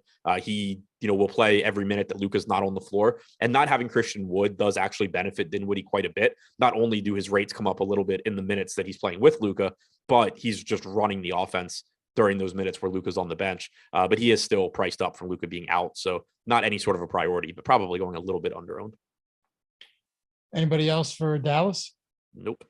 All right. We got 2 games to go, baby. I guess I will point out that Reggie Bullock projects similarly to guys like Derek Jones and Kobe White, and he's getting less ownership. The dude also sucks from a fantasy standpoint. So not advocating for Reggie Bullock, but pointing out that he is similar and not getting as much ownership. There was a time last year where Reggie Bullock was playing huge minutes and attempting like 8 threes per game. Yeah, and running in the rebounds. There was a stretch where he was really frustrating because his price tag kept going up and he just kept not missing shots and running into a million rebounds, but hasn't been the case so far this year. Luka's just dominated every category to such a large extent. Bullock in the first couple rounds of the playoffs last year, it was like the over prop on his threes had just been automatic. And then, of course, unsurprisingly fell off a cliff. But let's keep going here. We got 2 games to go. Then we'll turn this one over. Live before lock, Greg Ehrenberg, Neil Orfield. And shout out to you guys. Crushed 500 likes a couple minutes ago. We had like 8 minutes to go still. Made quick work of that. Appreciate you. Making our life, my life, a little easier here. All 2,600 of you. 2,700 almost watching. So 2 games to go. Ahead of all of that, though, so I told you, tell you about So Rare earlier in the show. Our brand new sponsor. You see it up there in those colors. Jordan's going to throw it up on the screen as well. We're an authorized partner of So Rare now, and pretty stoked about it too, because we are really one of the only places, one of the first places, matter of fact, that you're actually going to get a bonus offer when you sign up at So Rare. So for NBA specifically, you sign up for So Rare NBA, you create an account using the link that we have in the description or the one in chat, and you're getting a free limited card, not a common card. You're getting a free limited card when you complete your first 5 purchases. Now I looked into this. This can be, any like cheap purchases, whatever it is. You get the free limited card after your first 5 purchases, and limited cards too. They're typically purchased on the marketplace, or they're won as rewards for high placement in tournaments. And you can unlock the ability to participate in different tournaments as well. You're getting a free limited card, which is a massive perk for signing up. They're 1 out of 5,000, and you can land a star as well, a stud, an elite superstar. All of them tracked on the Ethereum blockchain, so you always know how many cards are in circulation. You can play for free too. I had a bunch of dudes in chat last week when I did this talking about I signed up and actually got some good cards. You get a full starter pack, and then you can play, even if you're playing for free with those starter packs. There's ones that pay out the entire field. So let's say you don't have the greatest cards. You get to pick a superstar first. So you can pick like Giannis or LeBron or whoever. You get them, and then you can build the rest of your lineup with the starter pack. But you also get cards, even if you're playing in free contests. If you wanted to start out for free, you can do that as well, and you'll get paid out no matter what. Even if you finish towards the bottom, you'll still get cards that you can build to your portfolio, build it up. You can purchase packs or cards on the marketplace. And like we said, you use that link and you're getting a free limited card when you make your first 5 purchases. So very cool format, just a collection of digital trading cards, NFT based, free to play game. Like I said, you want to play for free, you can. And since each collectible trading card is backed by NFTs, we all know that they're minted each on the blockchain. Check it out. MLB partnered with NBA, of course, happening right now. 300 soccer clubs, and you can play for free. So check it out. Use the link in the description. Get the free stuff while you're there, or play for free. Try it out. And let me know if you pull any good cards. My first starter pack wasn't great, but other people hit me up with actually solid cards that they can now build a decent lineup with and get better cards as a result. So Rare, NBA, sponsor of the Deeper Dive. Check it out. All right. Talk to me about the Golden State Warriors. I honestly don't know what we're even supposed to do here outside of me just asking you, hey, Adam, we're running up against it. What do we do if these guys are out? We already know Klay Thompson is out. Yeah, so Jordan Poole is going to look pretty good, I think, regardless. I'm double checking right now to see what he's done without Klay and with Curry, but I would expect more minutes from him than you're typically getting. I'd expect him to be on the floor when Steph is on the bench. And so at a cheap price tag, he's still going to look pretty good anyway. 5 games where Klay has been out and Curry's been in this year, 1.34 DraftKings points per minute and 32.5 minutes per game. So I like Poole one way or the other. Certainly looks somewhat better if Curry is out, but also, you get a greater risk of blowout. You get more defensive attention on him. So one way or the other, I like Jordan Poole. If Curry and Draymond are in, I don't really like anything else from this team. If you want to play Steph in tournaments, sure, great. He's 10-2, he's Steph, he'll be low owned. But other than that, I don't really see much of anything. If those guys are out, though, you're likely to get Ty Jerome in the starting lineup. You're likely, actually, I don't know if Jerome or Kuminga would start because you have Wiggins not on the injury report. So if you get Curry and Draymond out, you're most likely getting a starting lineup of Poole, Wiggins, Looney, DiVincenzo, and then probably Kuminga, maybe Jerome. But, it would make Wiggins look a bit better at 5,800 if they're both out. It would make Kuminga look better at 3,700, especially if he's starting. If Jerome's starting at 3K, he would look good. DiVincenzo would look better. It just opens up pretty much everything if those guys are out. But if they're in, Jordan Poole, one way or the other, looks good. All right. And again, just pay attention. Like you said, maybe you can run that risk and try and play it with the assumption and you project these guys out. And it helps you in a huge way if they are out, but other people aren't playing it that way. Yeah. The other risky part of that, and the reason I'm not sure if I'm going to do it, is I also just don't trust Steve Kerr. I don't trust that I can guess what the starting lineup is going to be. like we were just saying, I also don't want to put myself in a position where like I have a bunch of Jonathan Kuminga and then he's coming off the bench, even with them out, and I have to figure out, how to swap that around. So that's the other risky part, is you could also just like be correct that they don't play and then be wrong on who's actually benefiting them. Yeah, that's true. All right, Denver, Nikola Jokic, yet another amazing player, amazing play. I mean, he's $1,000 cheaper than Luka today. How much wiggle room does that $1,000 give you on a slate like this? Yeah, I mean, it opens up a bit. It makes it, obviously easier to get to him. The issue with him is that he's center only, and I've already talked about how much I like Vooch. I like using Tillman as value. You have a bunch of centers that just look good. I love Anthony Davis for a discount. So that's kind of the issue with him. You're getting a discount relative to Luka, but you're also at a position where opportunity cost makes that salary a little bit higher. He is a little bit more popular than Luka. He looks great here. Looks better from a fan. If Golden State's running out their B squad, then obviously you have less defensive presence. You also just have a greater risk of blowout. But Jokic is likely to be a big reason for that. But similar problems, I think, getting to him as you have getting to Luka. But if you can build a lineup with Jokic in it, he's going to look great. Beyond him, Jamal Murray looks good at 7,700. One concern I do have on him is that last game they did not stagger him and Jokic, which is a big deal for Murray, but I don't know if that'll continue to be the case going forward. It's a good matchup one way or the other. So I do like $7,700 Murray. After that, there's nothing that really stands out from Denver. Any quick thoughts on if Aaron Gordon, who's questionable, doesn't play? Bruce Brown probably starts. He's 4,700. He would look like a decent value. Okay. And if they started like Jeff Green at 3,100, he'd be a decent value, but I assume they would go to Brown. Yeah. No, like massive beneficiary in a spot like that. I mean, I think Brown would benefit, but like it wouldn't make him like the best play or anything, but it would certainly make him a good play. Whereas right now he's kind of just nothing. It would maybe get Bones Highland's minutes more secure. He barely played last game. They went to Christian Brown over him in the second half. If you take all of Aaron Gordon's minutes away, I think it becomes a little bit more likely that you have Bones Highland playing, 16 to 18 minutes at 3,800. All right, let's wrap it up. This one shouldn't take too long. Then we'll toss this one over to live before lock. Clippers, Milwaukee Bucks, last game of the slate, only 10 p.m. game. Bucks 4-point favorites in this one. Also, 10 p.m. game, Adam, in Milwaukee. Is this at a different location? Is this somewhere that I don't know of? Not that I'm aware of. I'm guessing it's just the second. I was guessing that seems odd, though, right? What?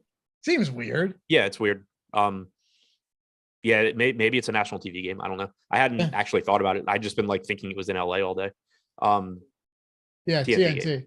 For sure. Usually it's just, it doesn't matter. It's fine. It's just weird because it's 10 o'clock. And we were talking about time zones yesterday, but nobody getting over 10, nobody getting double digit ownership on either side of this game today. Paul George, the highest owned player for the LA Clippers. Giannis at 8%, the highest at 11.9 for the Milwaukee Bucks. I think you could probably make pretty quick work of this one on both sides for us and get us out of here. Yeah. There's just not much here. You have Marcus Morris available to play as well. So Paul George at 9K, if you get there, looks fine. He's the only guy he's at about 10% ownership. Kawhi clearly playing big minutes, but he's also priced up higher than George, which makes him tough to get to. Zubats is getting no ownership at 5,300. I think everybody knows that I'm willing to play him in tournaments when he's low owned, but it's not like he looks exceptional or anything. 0.86 DraftKings points per minute with George and Kawhi this year should give you 28 to 30 minutes. Morris being in takes away most of the appeal from like a Nick Batum or a Reggie Jackson because he's just, playing 28 to 30 minutes. So I don't think there's really much on the Clippers side. And then on the Milwaukee side, not much either. If you get to Giannis, great. I think it's easier to get to LeBron at a much cheaper price tag. He's also more expensive than Jokic, which makes it tough. Drew Holiday pulling 5% ownership at 8,300. Like he's always a decent tournament play, but he's also correctly priced. I would pay attention to the starting lineup. If you get a 5K Chris Middleton in the starting lineup, I think there's a decent chance he's playing like 24 minutes instead of 20, and he'd be kind of interesting. If he's coming off the bench, though, I don't really see getting to him. I think this is by far the least appealing game of the slate. Okay, we'll wrap it with this. Your favorite low-owned tournament play today on the slate?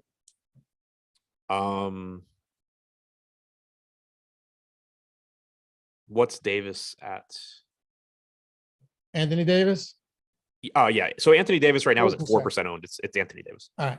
Love it. Appreciate you guys. You're the best. Stick around. Greg and Neil taking you up, and through Lock on Live Before Lock. All links, MGM, So Rare. You want to get a free month of Stokastic. We get a free limited card over. It's all that good stuff in the description if you haven't checked it out yet. We'll see you back here tomorrow night for the deeper dive. Good luck. Peace.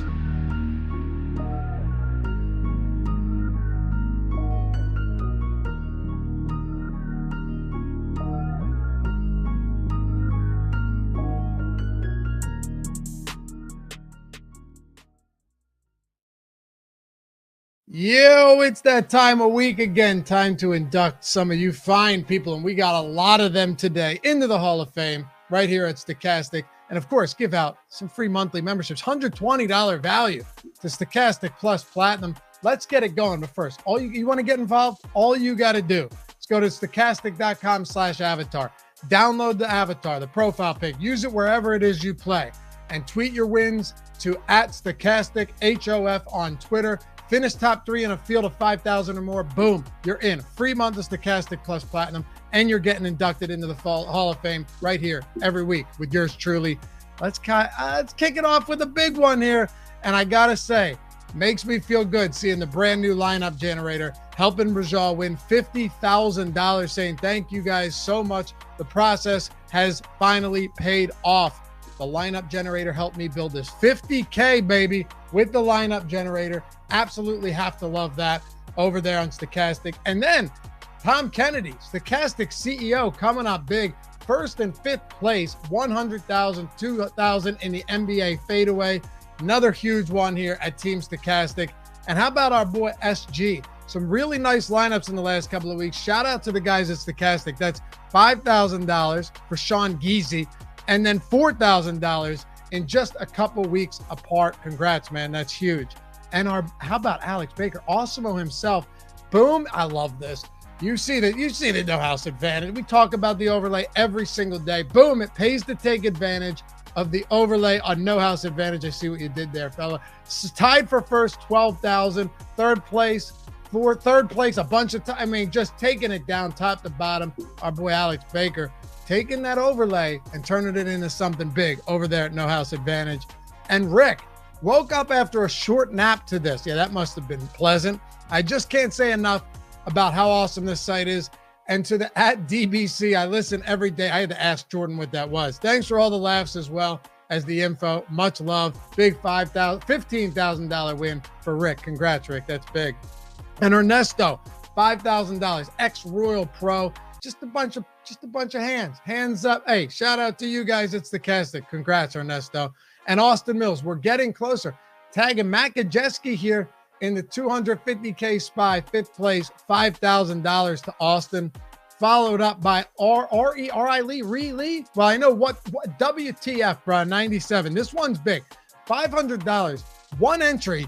And you want to talk about massive bankroll boost, huge ROI. In the quarter, fadeaway, 25-cent entry, $500 first out of 41,000. Thank you to everyone at Stokastic for the amazing projections, content, and tools for the awesome takedown. Yeah, that's massive, man. And Robert Demore, you guys are the best. YouTube show really helped me. Free month, let's go. Hell yeah, dude. $1,000 in the NFL 10K huddle. Hey, they just keep coming. T-Buzz, thanks to Stokastic. Love the NBA lineup builder. Yep, we got that too.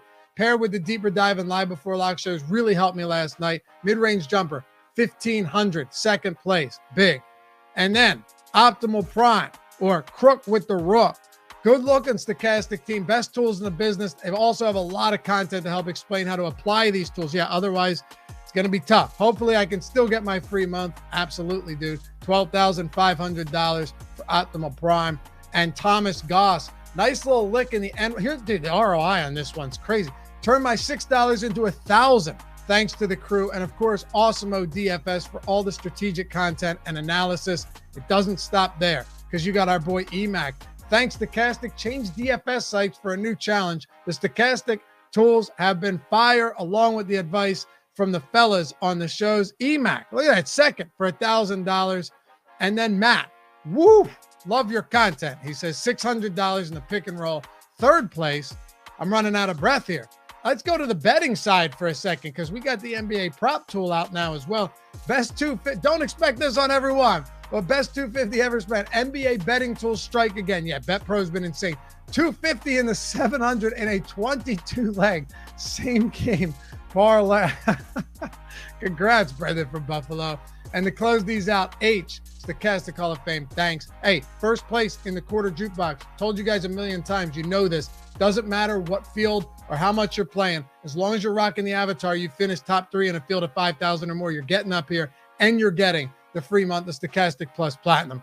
And lastly, Row DYFS, Rowdy DFS, I assume, or Rowdy FS, finally took down the NBA dribbler on FanDuel. It's close enough to 5K entries with current inflation. Thanks for all the shows, bros. Congrats to all of you guys. Remember, stokastic.com/avatar. Use it wherever it is you play. Tweet your wins at Stokastic Hall of Fame and win a free month, Stokastic Plus Platinum, and get inducted right here.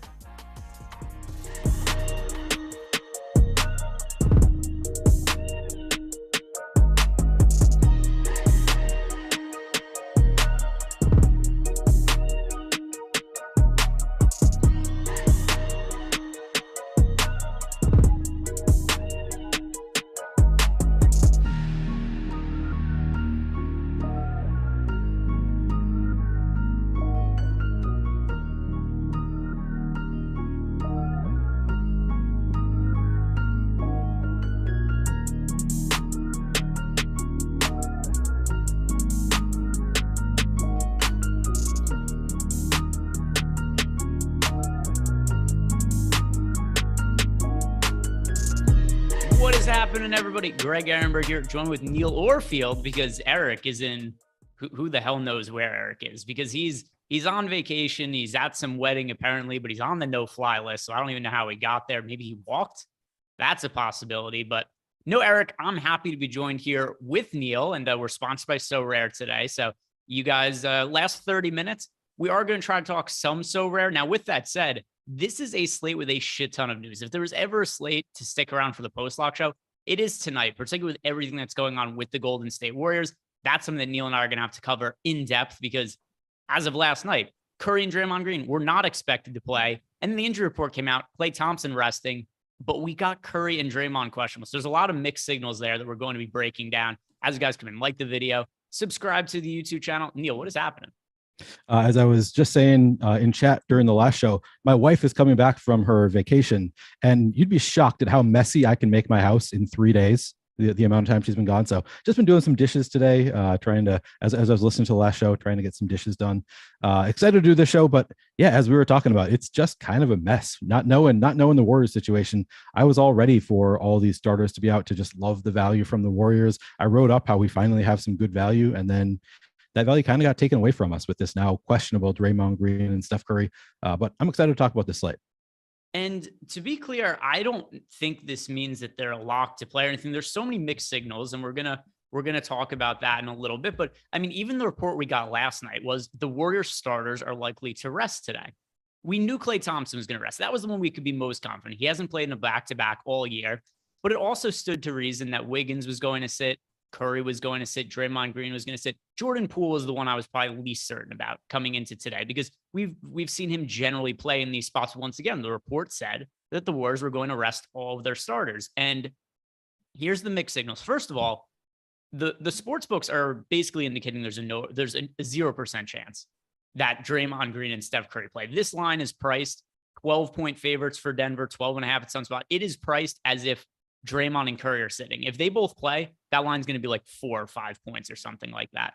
Yeah. So obviously that's one thing. That's the indication we have to talk about. The other thing too, though, is like I said, if this team was set on resting these guys, why would they not just rule them out in the afternoon when Klay Thompson was ruled out? So I'm getting all these signals, and ultimately, I honestly don't know what to make of it. I think they're much more likely to sit than they are to play, just because this is how the Warriors have generally handled these situations. But it's a tough one. So it's gonna shape the slate in a pretty big way. But number one, what is your lean? And number two, how do you prepare for that? Yeah, so it's really tough. I don't really have a strong lean. Like you sort of started to convince me that they're probably more likely to sit. It was interesting. So I saw a tweet saying that the Warriors beat reporter from The Athletic had said they're going to rest many stars. So I went and tried to look that up. And what I found on that beat reporter's timeline was Steph Curry saying, I'm always advocating that I want to play. I'm always telling the coaches that I want to play. And they asked, do you expect to win? And he said, yes, I do. So I don't know, the fact that they made him questionable and he's going to be advocating for himself to play, especially after a brutal loss yesterday to the goated Timberwolves. I'm not really confident one way or the other. I would say you've got me leaning like 60% Draymond and Steph both sit. I think that there's a world in which Steph plays and Draymond sits. I don't know that it's necessarily all in one way or the other, but I think that I am going to prepare. I'm going to hedge a little bit. So I think I'm going to make some lineups that have Jonathan Kuminga, maybe play some of these other Warriors values. It is tough. As Adam was talking about on the last show, we don't even necessarily know who's going to start if Curry's out. Now that we have Wiggins in, like Kuminga's not even a sure thing to start. I think he would, but not even like a sure thing. But I think Kuminga's a guy that I would be most likely to play because he's probably going to see at least increased minutes either way, I would think. Maybe Ty Jerome. I'll be mixing in some of these guys and just kind of hope for the best. But it's not something that I feel very confident about. Yeah, and just to respond to it, over under in the chat said Greg, Bay Area media already said they're out. No, they didn't. What we saw was that last night the starters are expected to rest today, which also is kind of vague in itself. Like I said before, like who constitutes the starters? It can't be everybody. I mean, I guess it could be everybody who starts, but we don't even have Jordan Poole and Andrew Wiggins on the injury report, and they're both starters. So just based on the report we got last night, that if we're taking it literally at its word, it would have been that Clay, Curry, Poole, Wiggins, Draymond were all expected to rest today. They didn't say 100% they're out. They just said expected to rest. And I still think it's somewhat up in the air. Like I said, my current most likely scenario is that Curry and Green both end up sitting, but I don't think there's any guarantees in this situation. And it's a tough one. Can I add one more question? Did you actually see anywhere of like Steve Kerr saying this? Like I heard the beat reporter said they're likely to rest several starters. I couldn't actually find anywhere him saying that. I couldn't find any quote suggesting like Steve Kerr saying we're going to be resting starters tomorrow. Did you find anything more definitive than just this beat reporter says they're likely to rest some starters? No, it's just Austin Slater, who's very plugged into the Warriors and generally knows what's up. And once again, Warriors main starters likely to rest Thursday, not going to rest, not are going. It's likely to. So it's still, not exactly certain, but that there isn't like a Steve Kerr on camera saying that they're not going to play definitively. Okay. Yeah, that's what I thought, that they didn't have anything definitive. Yeah, I think, given the spread, given that we had the beat reporter telling us that they're likely to sit, we got to lean towards they're probably going to sit. So I kind of think that we should be playing some of these Warriors guys, particularly like Jordan Poole, who's going to look pretty good either way. Like I think Jordan Poole is in play regardless of whether Steph and Draymond play, and then he's a smash play if Steph and Draymond are out. So I think that Jordan Poole is somebody I'm going to give a projection boost to, try to get him into a good number of lineups.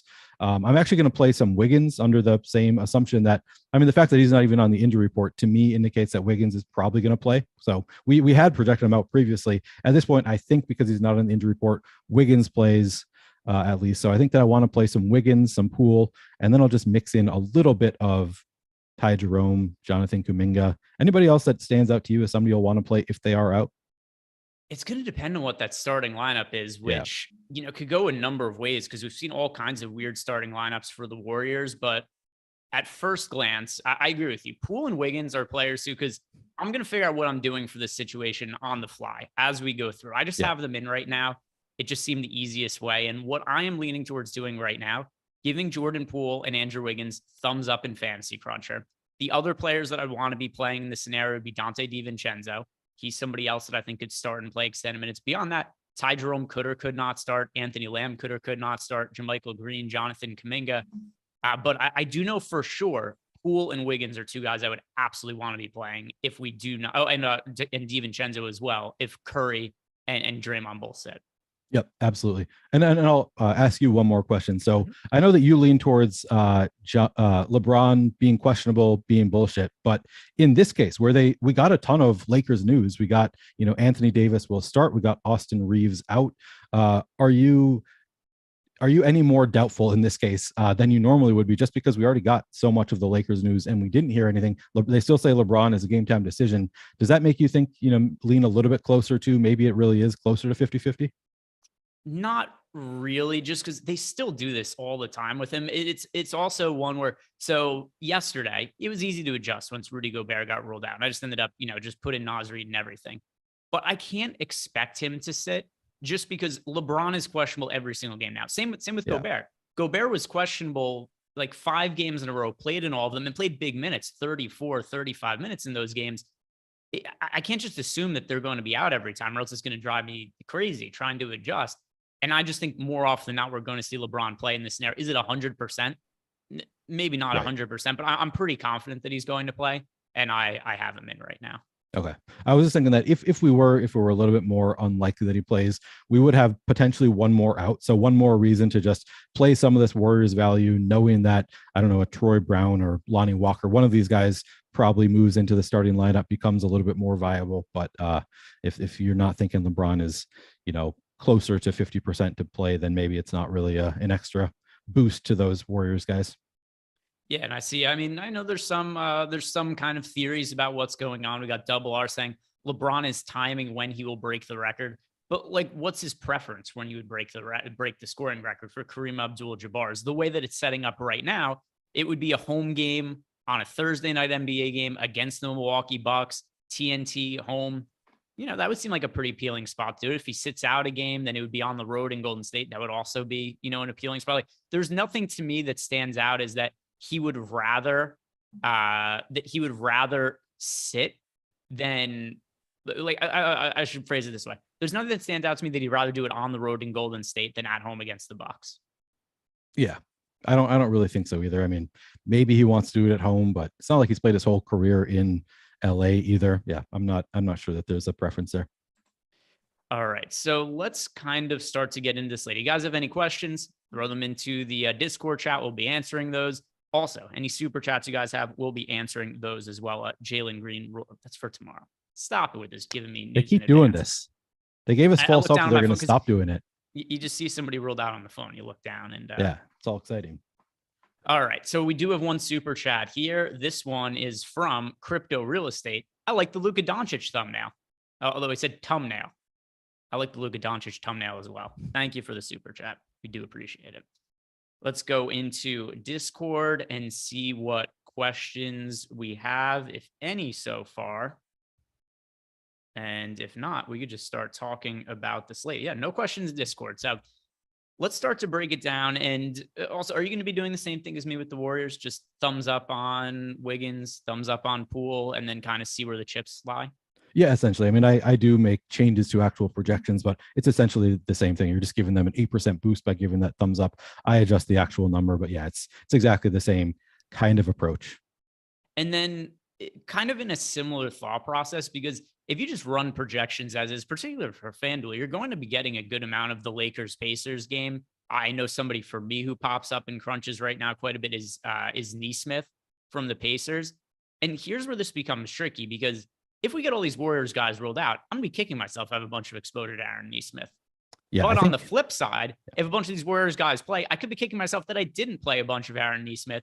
So what are you going to do with him? Because it kind of correlates, right? Because we have to figure out if we're trying to reserve roster spots for Warriors players, it kind of impacts how we're going to look at the first game of the slate. So what are you going to be doing with the Pacers-Lakers game?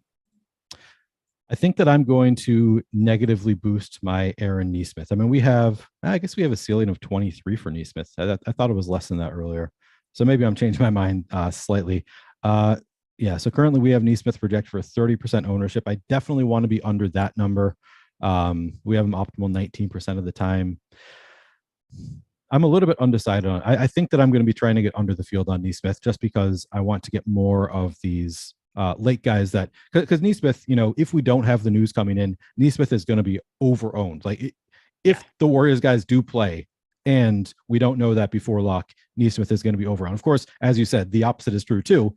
If the Warriors guys are ruled out and are ruled in and Neesmith, then Neesmith is going to be one of our best values potentially. So it is a tough spot, but I think, we've got Santi Aldama too. I think I prefer Aldama now that we know that he's likely starting. I think I'm going to be cutting back my Neesmith exposure in favor of some Warriors, but honestly, probably not that much. I still might get to like 20% Neesmith. And we just got a question about the Memphis starting lineup. So I think we could hit on that now, because in our Discord chat, Supak double OP is saying, is Xavier Tillman starting tonight? So we do not have an official starting lineup for the Grizzlies. And part of this still does hinge on the availability of Jaren Jackson Jr., who we don't expect to play. He's listed as doubtful, not officially ruled out, but still, once again, not expected to play. And we do have a piece that Neil just alluded to. Santi Aldama is the starter if Jaren Jackson Jr. doesn't play. And considering the matchup and the way that the Grizzlies have run the rotations this year, generally against smaller teams without Steven Adams, Brandon Clark starts. Generally against bigger teams, when we have Steven Adams out, it is Xavier Tillman who starts. So yesterday, for instance, we saw the matchup for the Grizzlies going up against the Portland Trailblazers, Nurkic, the opposing center. They end up going with Tillman in that spot. Starting front court, Jared Allen and Evan Mobley. My expectation is the starting front court is going to be Xavier Tillman and Santi Aldama. Now, with that said, not official. That's just what I expect it to be. But what are you going to do with these guys in large field tournaments? Santi Aldama, Xavier Tillman, are these players you're getting to? Yeah, absolutely. I'm going in with the expectation that Tillman is going to start. I think he's the better defender than Brandon Clark. I think it's pretty likely that they're going to use him against this big Cleveland front court. Obviously, for me, the biggest concern is there going to be foul trouble here? Anytime you're playing against Mobley and Allen, I feel like there's some risk of foul trouble. But I think I'm going to be trying to get above the field on Tillman. We do have Aldama at 41% ownership right now, so I don't know that I necessarily am going to be with the field there. Maybe I need to refresh, but last I saw we had 41% ownership for Aldama, so I like him. He's a great value play with the expectation that he's going to start. We do have him optimal 32% of the time, so a little bit of negative leverage there.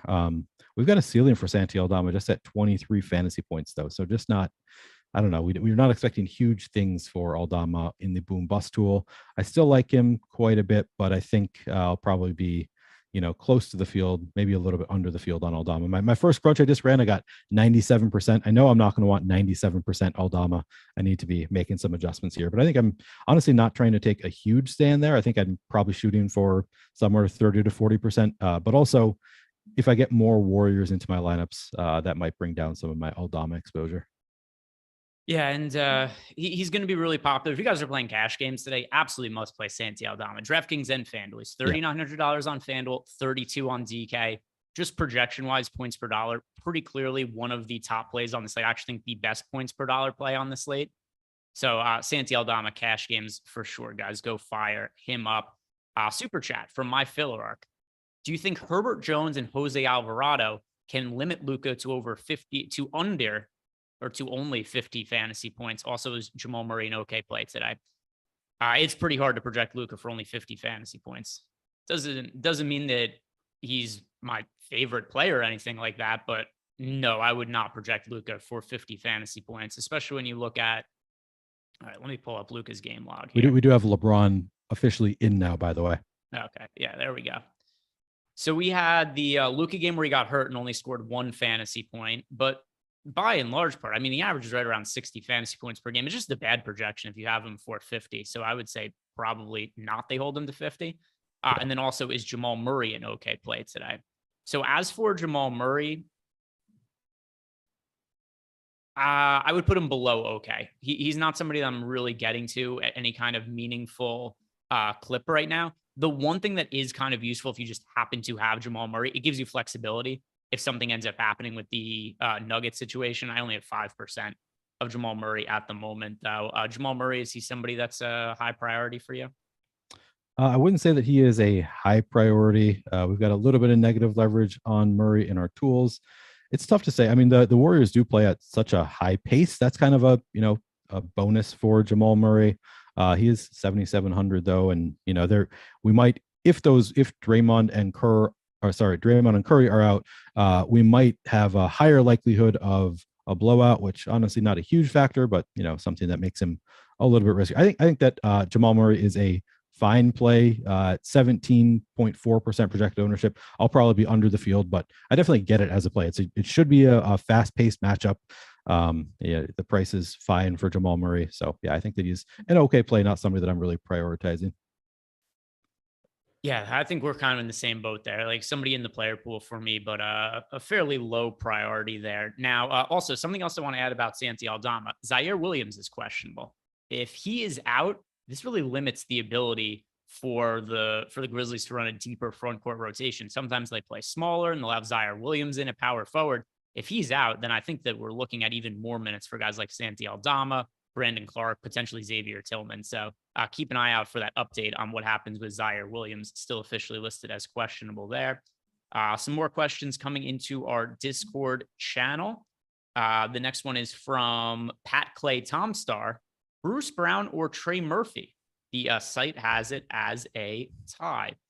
Actually, Jordan, can you bring up the player compare tool for this?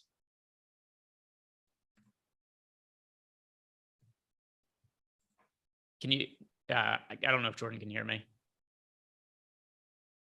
That is a good question. I assume DraftKings, but he did not specify. The players are Bruce Brown and Trey Murphy.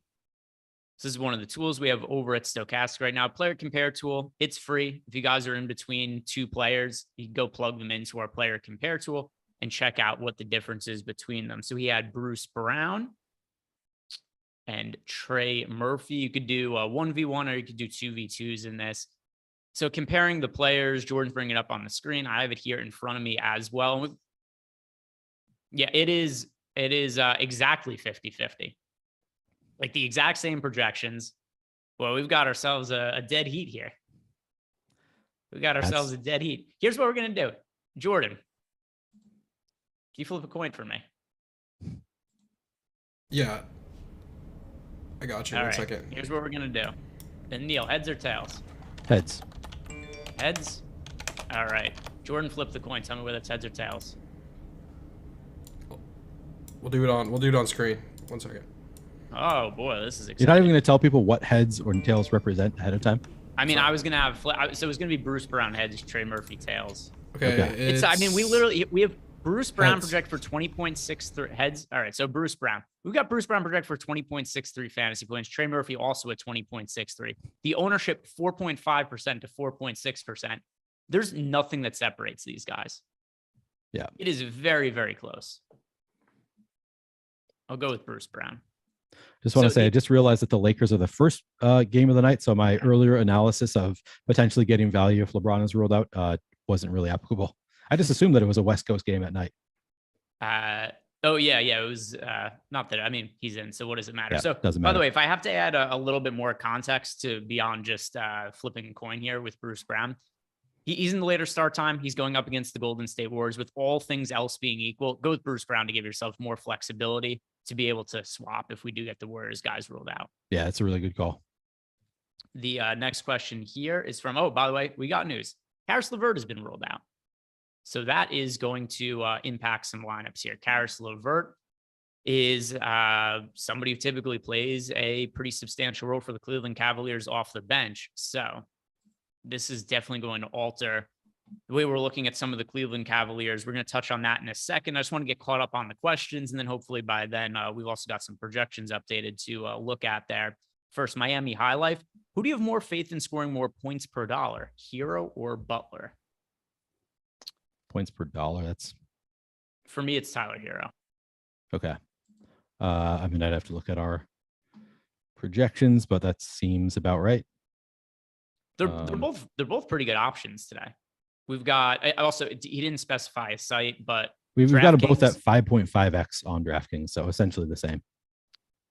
Yeah, I'm going to lean Hero to answer that question. But I think these are two guys that you should both be getting exposure to. And by the way, if this is a FanDuel question, it is easily Tyler Hero because Hero is cheaper on FanDuel than he is on DraftKings, and Butler's more expensive on FanDuel than he is on DraftKings. So DraftKings a slight lean towards Tyler Hero, FanDuel a pretty substantial lean towards Hero between the two heat high usage guys. The next question here is from JEW. Playing one lineup DK single entry, is having all three of Poole, DiVincenzo, and Wiggins bad, assuming that Curry and Draymond are out? Nope. If you're assuming those guys are out, that's a pretty strong looking play there to have Poole, DiVincenzo, and Wiggins all in. I assume they're going to be lower owned than they would be otherwise. It's a smart way to build your lineup. Yeah. So looking over the situation now for the Cleveland Cavaliers, I'm going to pull this team up right now. I think Ricky Rubio becomes very interesting as he's probably going to get more minutes. He also sees an increase in usage. We have him. He scores 3 more fantasy points per 36 minutes with Karis LeVert off the floor. So, they play together off the bench typically. So we should see increased usage, maybe also increased minutes. So I think Rubio is a beneficiary, somebody that is suddenly in play. Maybe Dean Wade. I don't know. Do you have any other strong takes on who else benefits here? Yeah, so I agree with you, by the way. I think the guy who benefits the most here that I wouldn't have played at all before is Ricky Rubio. Goes from a guy who I wouldn't have played at all to somebody who's worth a flyer in tournaments now. And I played Ricky Rubio the other day, the last game for the Cavs, and it went really well. But the reason I played him was because he was $3,200 on DraftKings, and there was nobody else to play for cheap on that slate. Today, he's a little bit more expensive, but I also think there's reason to think he can now push for 20 minutes. So not a priority, but somebody we can take a flyer on in tournaments. Also, though, without Karis LeVert, I think there's opportunity for Mitchell, Garland to each play a couple extra minutes, a little more usage. Yeah. So Ricky Rubio, deep tournament flyer, and then Mitchell and Garland are 2 players that I think become pretty strong options. So gonna give the Pacers starting lineup. Yeah, Pacers starting lineup: Halliburton, Nembhard, Hield, Nesmith, and Turner. So we do have Halliburton in the starting lineup. He hasn't played in a little bit of time here. I think he's going to have somewhat of a minutes restriction, so I'm not going to be considering him. But Nesmith is somebody who was pretty popular today, and we're closing in on lock here, 24 minutes. What do you? I know we talked about him a little bit before, but any updated thoughts now he's in the starting lineup? We knew that was going to be the case, but how are you going to handle a chalky Aaron Nesmith? My latest run, I have 26% Aaron Nesmith. That's about what I'm aiming for. I don't think I'm trying to take a huge stand one way or the other on Aaron Nesmith. The price is right. He projects well for his price, but it's not like he's a smash play. I think that the field's at 27%. I'm almost inclined to go under the field, but he is starting. I don't think I want to go that far into the field. So probably just not really trying to take a huge stand on Aaron Nesmith. I do kind of want to hold out for some of that potential Warriors value. So that's my big hesitation here, but he could be a good play, even if the Warriors, even if Curry and Draymond are ruled out. Aaron Nesmith still might be a great value. He still might, play kind of in the same realm as some of those other value guys for the Warriors. So I think he's a fine play either way. I don't really want to be playing 60% Aaron Nesmith, but I think I'm going to be probably close to the field, somewhere between 20 and 30%. What do you think you're doing? Yeah, I'm just going to align myself with the field from the standpoint of I don't want him to make or break my night. Remember at the top when we were bringing up Aaron Nesmith and what we're going to do at the first game of the slate, I had said that if the Warriors guys get ruled out and I have Aaron Nesmith in lineups, I'm going to feel like an idiot. But the same thing goes in the inverse, where if the Warriors guys all play and I miss out on Nesmith value, I'm also going to feel like an idiot. So I think the way I do is just kind of align myself with the field and just don't make that be a spot that's going to make or break me. Yeah. And it's not like he's a terrible play. As I said, even if the Warriors guys are ruled out and we get more value from the Warriors, I mean, Nesmith could hit 30 fantasy points. Would it really be that shocking? Yeah. I mean, he's somebody who's shown to be a good value play. And if we look at Nesmith for the season, so Nesmith overall is averaging right around 19 fantasy points per game in 24 minutes. And then we've also seen his minutes spike a little bit as of late, 32 minutes last game, 27. So, those were games where Tyrese Halliburton was out, but I also think there's other guys that are going to fall by the wayside here. So Nesmith, I think it's totally reasonable to get, right around 25% or so. Align yourself with the field, make the slate make or break you elsewhere. And that's 22 minutes to go into the slate starts. That's what I'm going to be doing here with Nesmith.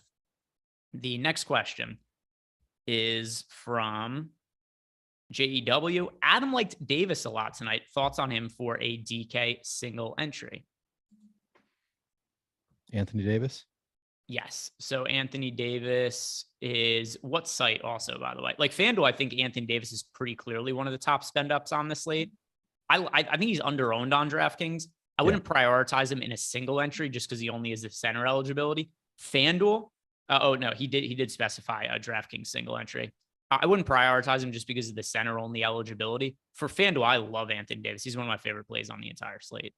He's only 3.4% owned on DraftKings. So like not a huge priority, but I think that I do want to be above the field on 3.4. Like we have positive leverage on Davis in the tools, or at least we did as of when I was writing my article earlier.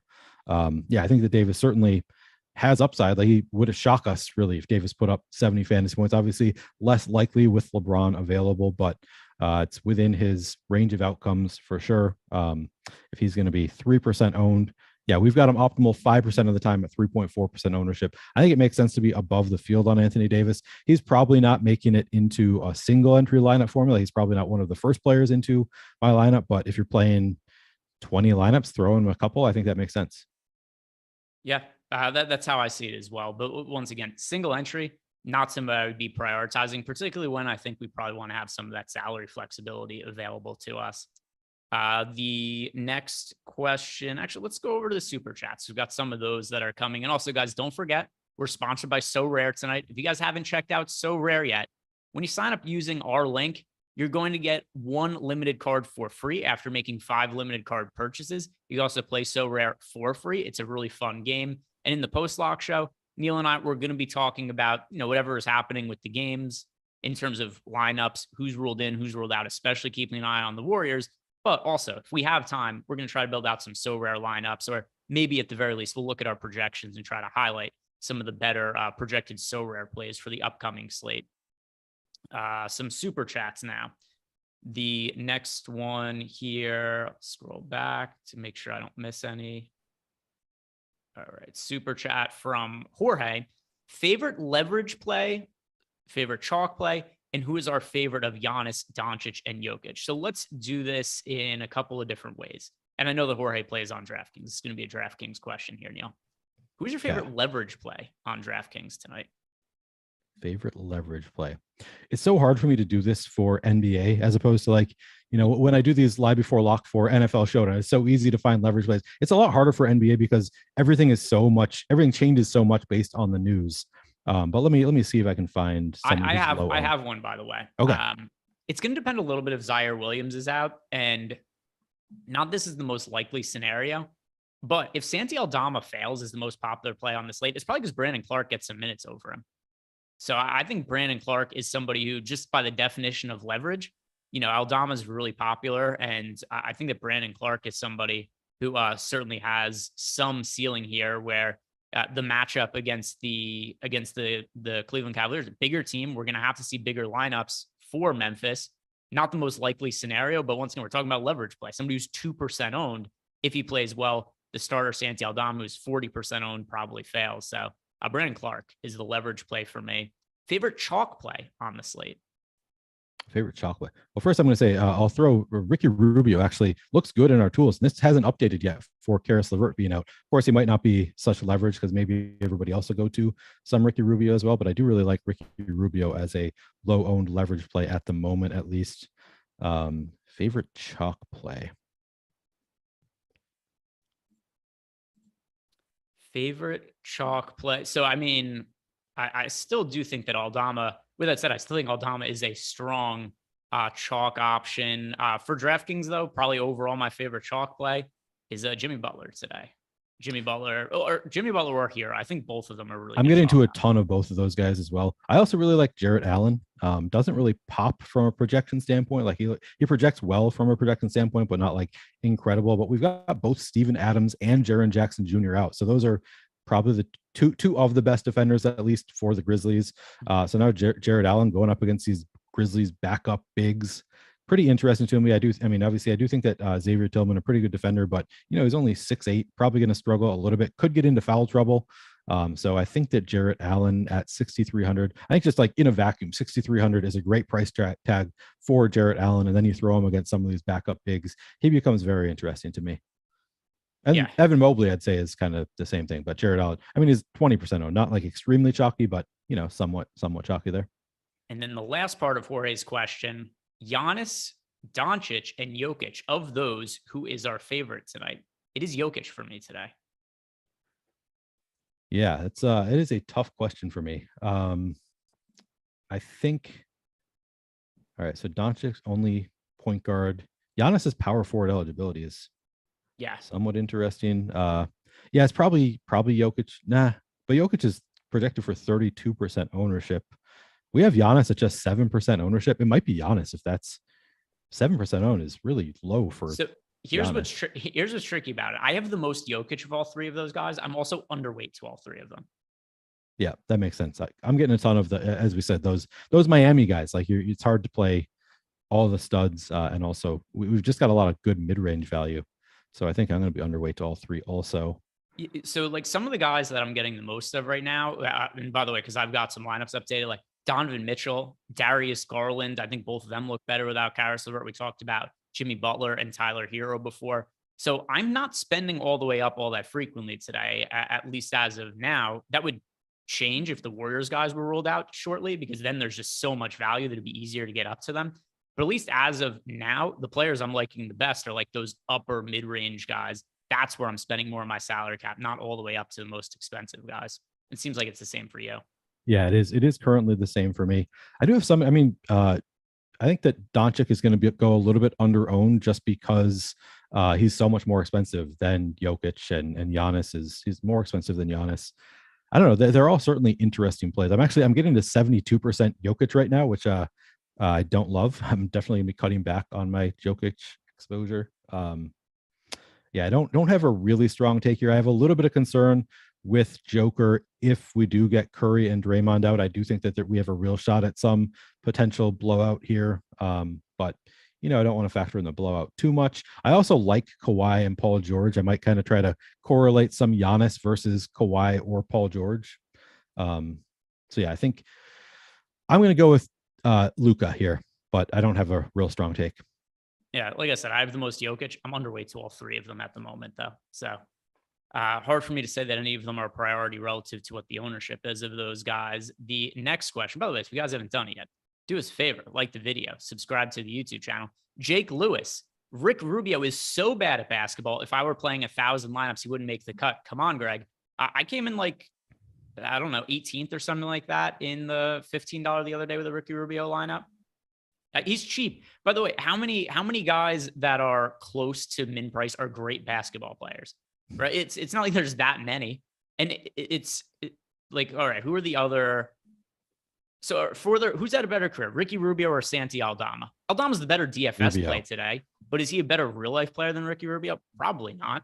Play Aldama today, especially in cash games, but players are priced relative to their production. Like the reason Ricky Rubio looks viable today is because that Karis LeVert was rolled out and he's just in a slightly more advantageous spot. Rubio doesn't suck. No, Rubio is a great basketball player. That's first of all, that's rude. Ricky Rubio has had a long and storied basketball career, dating back to his days in Spain, and then of course his long tenure with the multiple tenures with the Timberwolves. No, I think Ricky Rubio is a fine basketball player, even at this stage in his career. And one other thing to add to that too, at least at one point, your Minnesota Timberwolves thought he was better than Steph Curry and drafted him ahead of him. That is true. Good old David Johnny Kahn. Flynn was better. Good old David Kahn. Corey Shea, Wiggins or DiVincenzo at forward on DK Wiggins? Yep, same. Wiggins is a great play regardless, or at least a decent play regardless of whether Steph and Draymond are in. DiVincenzo, a little bit more reliant on news that those guys are out. The next question we have here is from Nicholas Barrett. If Curry and Green don't start and Jerome and Kuminga don't start, are they still both viable in single entry on DK? So if Jerome and Kuminga, it's also hard. Like, what's the rest of the starting lineup, right? There's still other factors at play here. I'm going to say yes to Kuminga, probably no for I don't imagine I'm going to play Ty Jerome if he comes off the bench. I think I'm in the yeah. Kuminga, I think I would play off the bench. I think that I agree with you. Probably would not play Ty Jerome off the bench. The next super chat is from Robert Kramachula. He's asking, who are the 5 best players for cash on FanDuel? All right, so FanDuel for cash. I would say at point guard right now, LaMelo Ball is somebody that you'd really want to have in there. Tyler Hero at shooting guard. Tyler Hero also could fit in at small forward. Front court, I think you want to play Santi Aldama and Xavier Tillman. That would be 4 players. I already said, did I say LaMelo Ball? All right, so Garland, Ball, Aldama, Tillman, Hero. That's going to be the 5 that I think are the top 5 cash plays for FanDuel. Aaron Kirkaldy, can you put Luka and Jokic in the same lineup together, or is it a guaranteed loss? A lot of opportunity cost. You're spending a whole lot of salary. So what I think, as the slate starts right now, I think it's very difficult to play Luka and Jokic in the same lineup.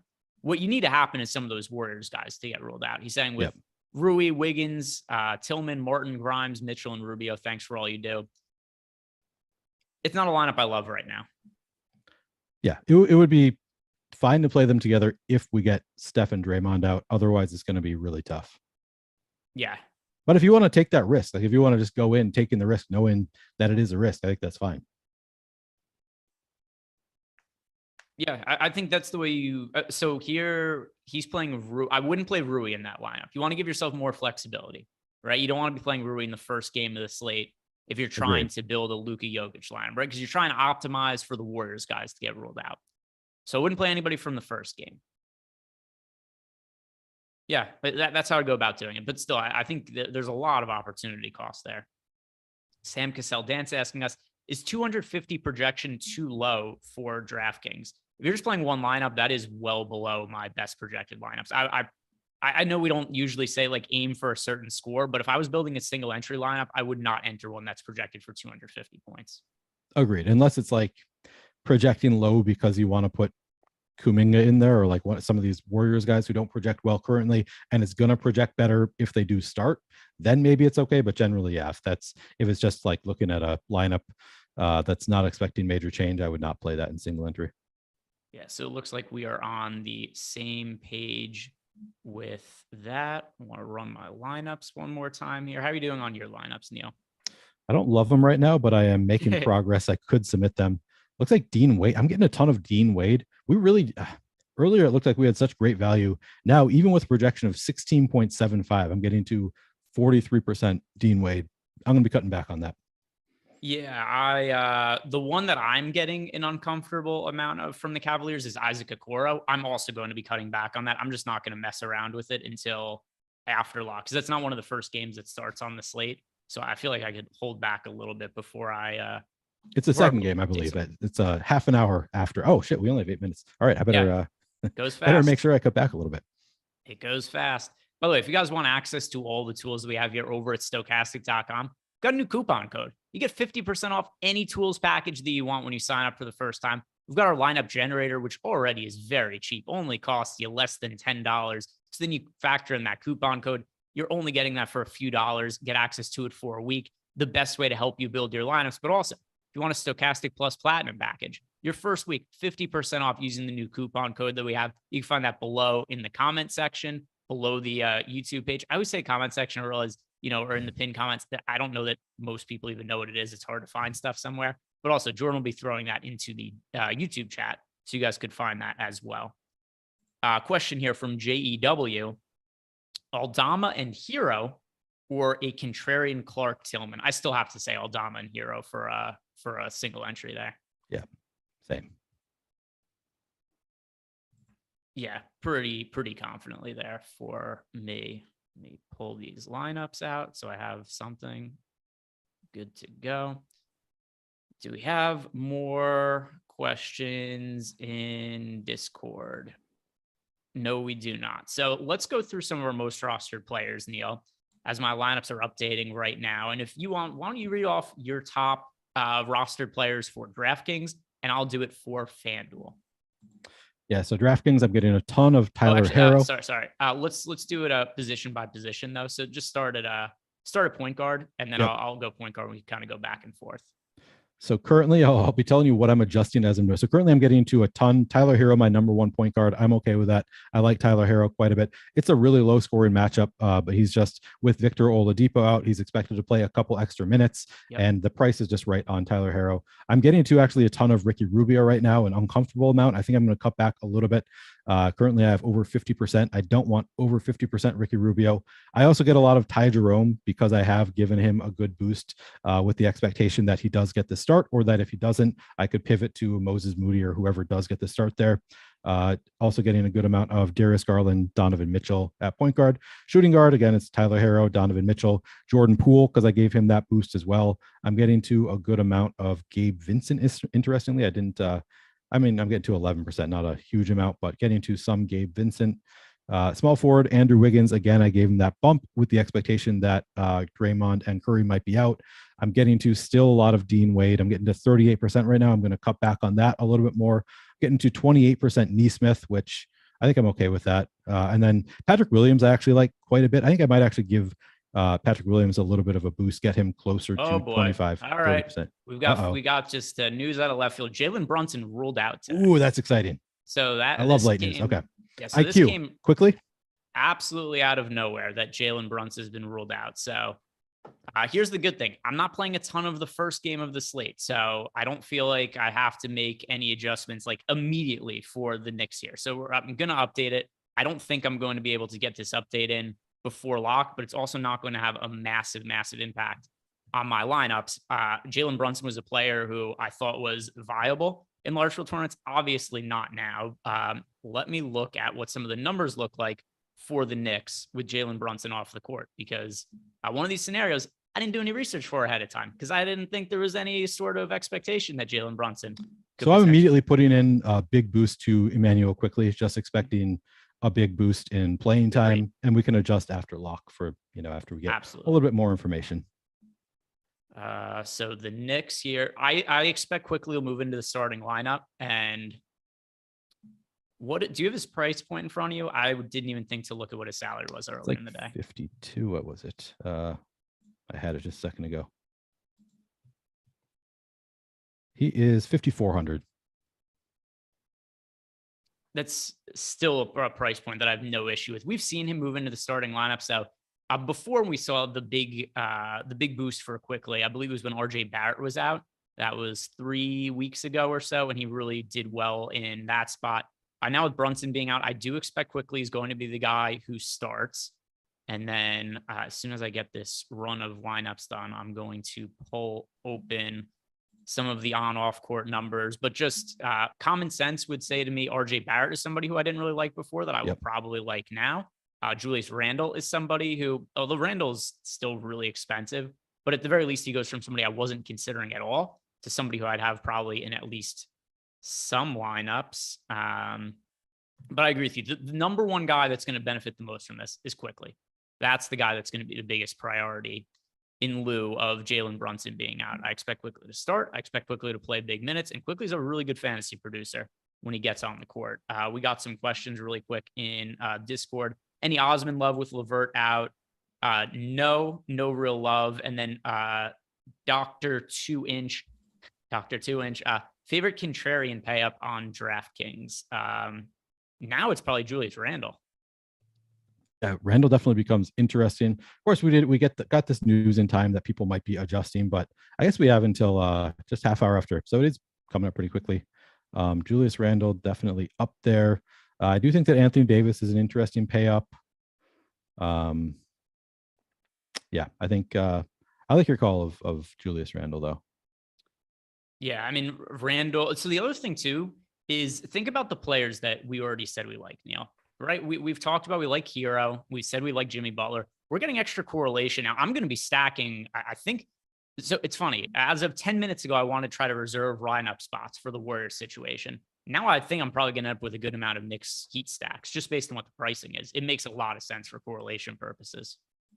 Yeah, for correlation, for sure. It is still a low scoring matchup. I will say we're not going to What do you have? DeMar DeRozan at 7.5%. I actually kind of like 7.5% DeMar DeRozan as well, just because of the matchup with the Charlotte is just bad defensively and they play at a high pace. So I'm always going to have some interest there.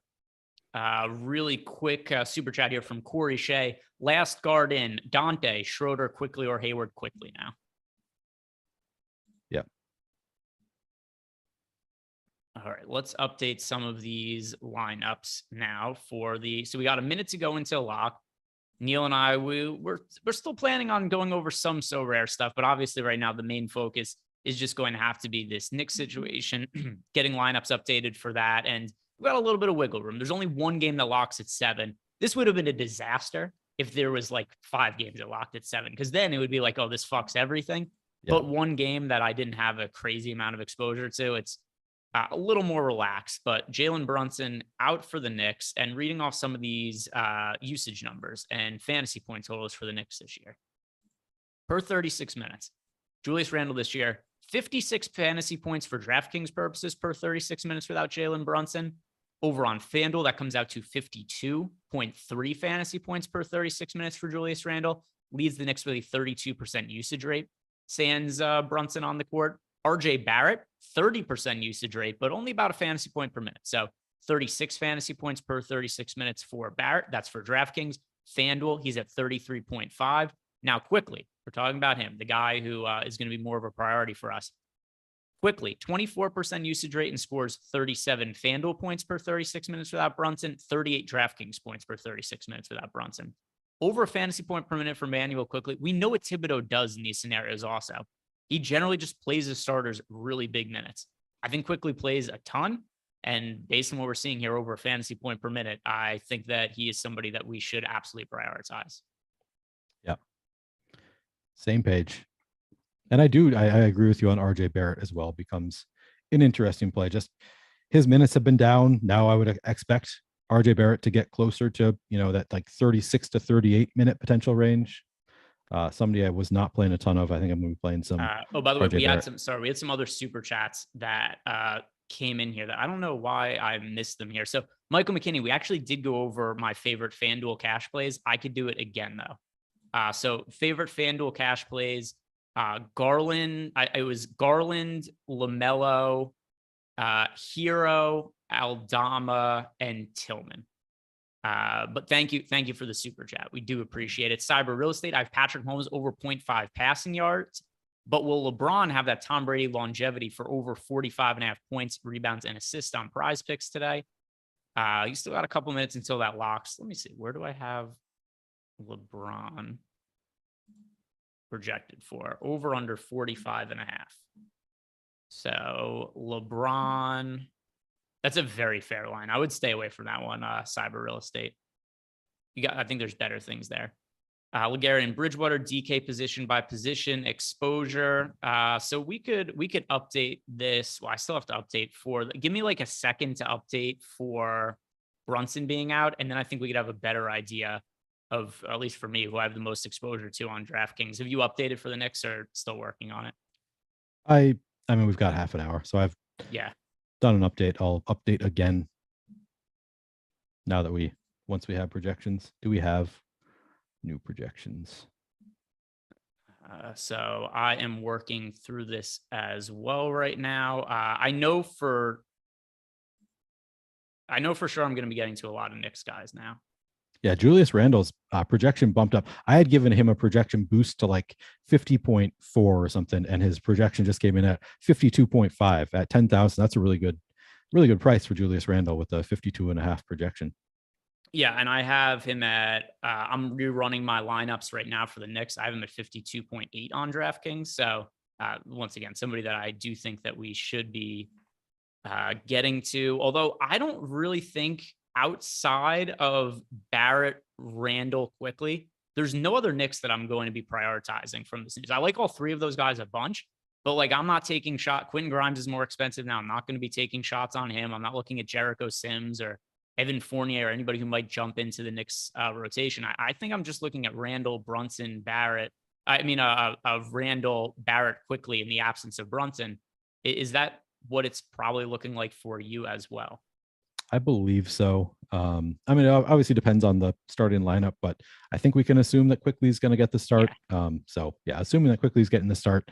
Yeah, I don't anticipate really playing anybody else.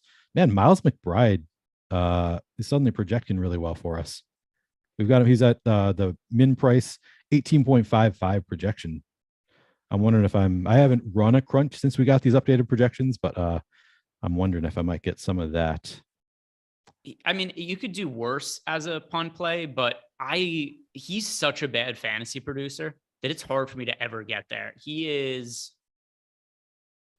like half a fantasy point per minute for the year, like egregiously. Is he really? Yeah, we've got McBride for the season. By the way, McBride has made 2 starts this year. In those starts, 33 minutes per game, 10 fantasy point average. Okay. Well, then if I am getting some, I'm probably going to cut back. Yeah, if you absolutely needed him as a punt play in like a lineup or two, not the end of the world. Can't prioritize him though. I'm running my first crunch. I got 98% Miles McBride. So yeah, it's going to be somebody I need to cut back on. Yeah. And that's just based on a projection of 18, what our projection is. So yeah, I'm going to cut back. I don't know if I'll go to 0, but maybe. All right. Were there any other super chat? Jordan, if you see any super chats, actually, it looks like you might have sent them to me. No, never mind. Jordan, could you send me any super chats that are outstanding? Just in case. I think I answered all of them, but I just want to be sure. Calicor. All right. So what did Lee say to me? He said, check my. So yeah, we just got. So here's what Lee said to me about why it is that he's projecting McBride decently well. Just the big minutes, which is true. He has played really big minutes in games with Brunson out. But once again, for me at least, it's still going to be hard to project him all that well just because he's like a half fantasy point per minute fantasy producer. And that rate even comes down when he's playing with the starters. Like I said, he's putting up about a third of a fantasy point per minute in those spots. And yeah, it's funny. Lee just messaged me. He shot 12 times per game in those games. He just sucks at shooting. Yeah, it's about how it goes. He kind of sucks at everything. Maybe he has a spike game where he actually makes some shots. But also, though, I don't think that we're going to see. I think Quickly starts. I would have to change a lot of my expectations here if McBride starts. But right now, I am expecting that it's going to be Quickly starting. Yeah. Actually, Lee. Who are you projecting to start here? It's funny. I'm looking at him in Slack and talking to him through the screen. Are you projecting McBride as the starter or Quickly? I'm leaning towards Quickly.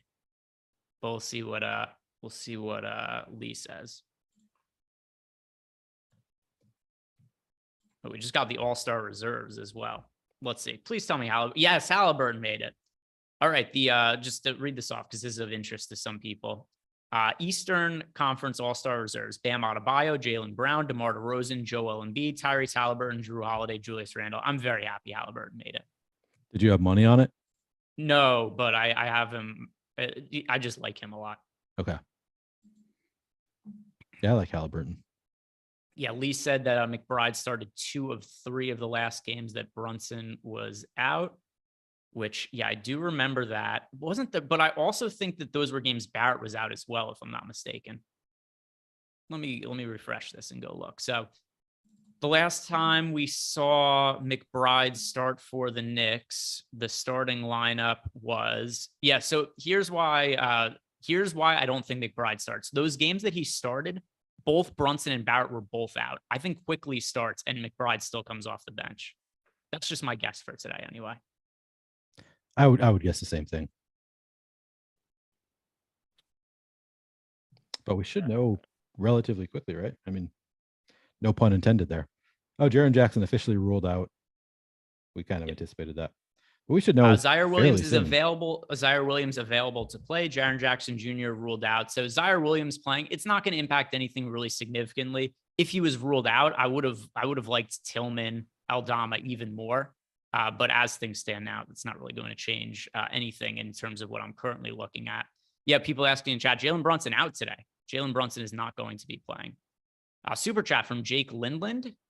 He wants to know, for a DK single entry, Garland and Dante DiVincenzo or Mitchell and Middleton.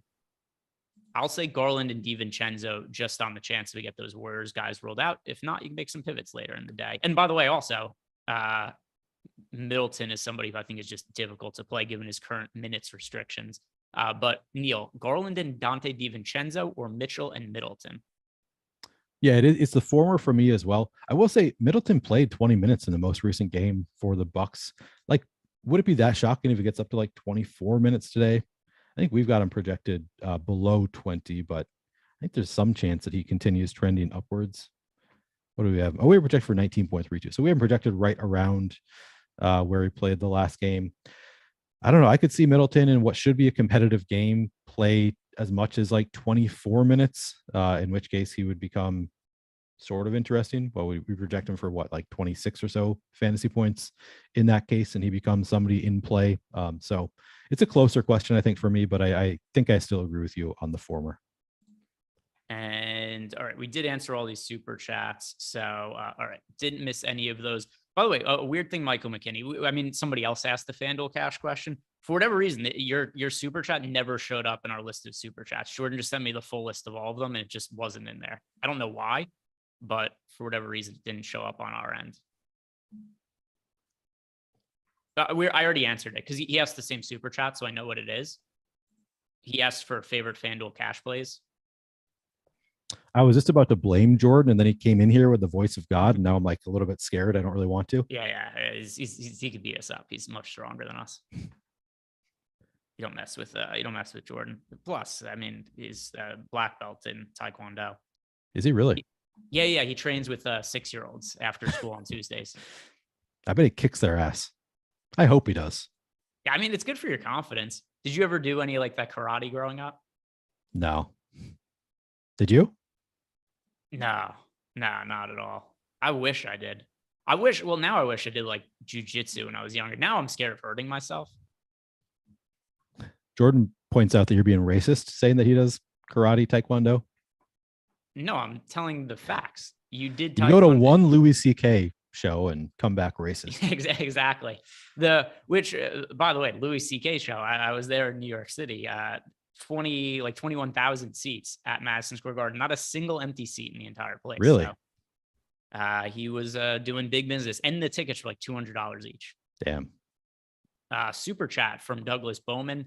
Is Ivica Zubats a DK tournament play? I did not play Zubats today. I do think he is, though. Like, I mean, I know it's kind of Adam's thing, right? Every slate that Zubats is on, he has to point out. No, Zubats that's an Eric thing. Zubats is Eric an does Eric too. guy. Okay. I think Adam does it as well. And I'm sure Eric's just being unoriginal and copying him. Copying Adam for sure. Most likely. Like that's, you know what else Eric does that with? We brought this up before. Jordan's prize picks plays. Eric gets them all from Jordan. Smart. Every single one of them. Knows what he's doing. Yeah. Jordan's sharp with it. Eric, not so much. I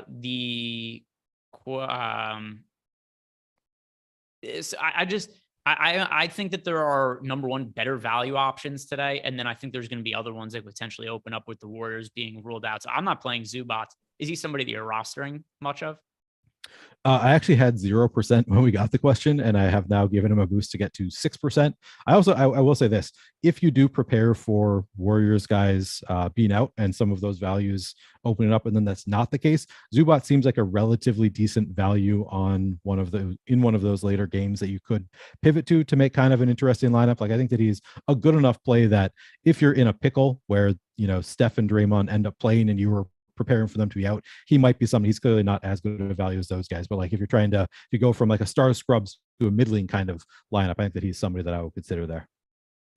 All right, I've got my DraftKings lineups updated. Now we're going to do the FanDuel lineups. When I'm hosting, I don't usually play on two sites because it's a massive pain in the ass, but I thought there was such a big edge today with all of the Warrior stuff. I kind of regret it now as I'm going through this and having to update, because I wasn't expecting a player to get ruled out unexpectedly. Well, obviously it wouldn't be, I wasn't expecting the unexpected. I should expect the unexpected when it comes to that is true. NBA DFS. But yeah, now it's a massive pain in the ass updating this for both sites as we're also doing the show. Jordan, let's look at some of the So Rare projections. Can you actually pull those up on the screen? Yeah. I don't think we're gonna have time to build lineups, but we'll just look at the projections, and Neil and I will look at some of the players who, for the upcoming slate of So Rare, just project well. How does that sound, Neil? Goodbye. I think Jordan's happy with that. Jordan was prepared to have tech issues. Jordan was smiling ear to ear when I told him that was what I wanted to do. Classic. Have you looked at have you built out any So Rare lineups for tomorrow's slate yet? Not for tomorrow. Man, I didn't realize that we're coming up on Friday. No, I did not. My lineup for this slate that's ending today going pretty well, but I do really need Brandon Clark to have a big game, and I really don't think he's going to get the start. Everything else was going great for it. I had Kristaps, who had a big game right away. I had Canabase Jop had a big game for me, so I was like, man, this is going to go great. I got Giannis, Jokic, but then Brandon Clark not getting the start, just letting me down. So doing okay, but not crushing. I think, if I'm not mistaken, I think Brandon Clark was in my main lineup also, because we built it together on that show on Monday. Yeah. And I'm pretty sure I'd have to double check the standings in that, but I'm pretty sure that I was on Brandon Clark. But also the So Rare projections, they're free over at Stokastic.com. And if you guys, once again, if you haven't signed up at So Rare yet, do it using our link, because when you buy 5 limited card players, you're going to get a 6th one for free. And looking ahead to the projections we have upcoming. So the way that the salary works over at So Rare is it's just based on the player's last 10 games average. Whatever their last 10 game averages, that is their salary. And so if somebody's in an advantageous spot, like say like for tonight, if you had a card of Julius Randle or RJ Barrett, their projection going up, like it doesn't work all that much different than regular DFS, just because players are priced, but more exactly for their recent production. So I'm looking at the projections here, Neil, and just first glance, what stands out to you about the upcoming slate over at So Rare? I was messing with my lineups and did not pull it up, so I'm going to do that right now. Okay. There's a super chat to answer here as well, so I'll do that while you pull that up.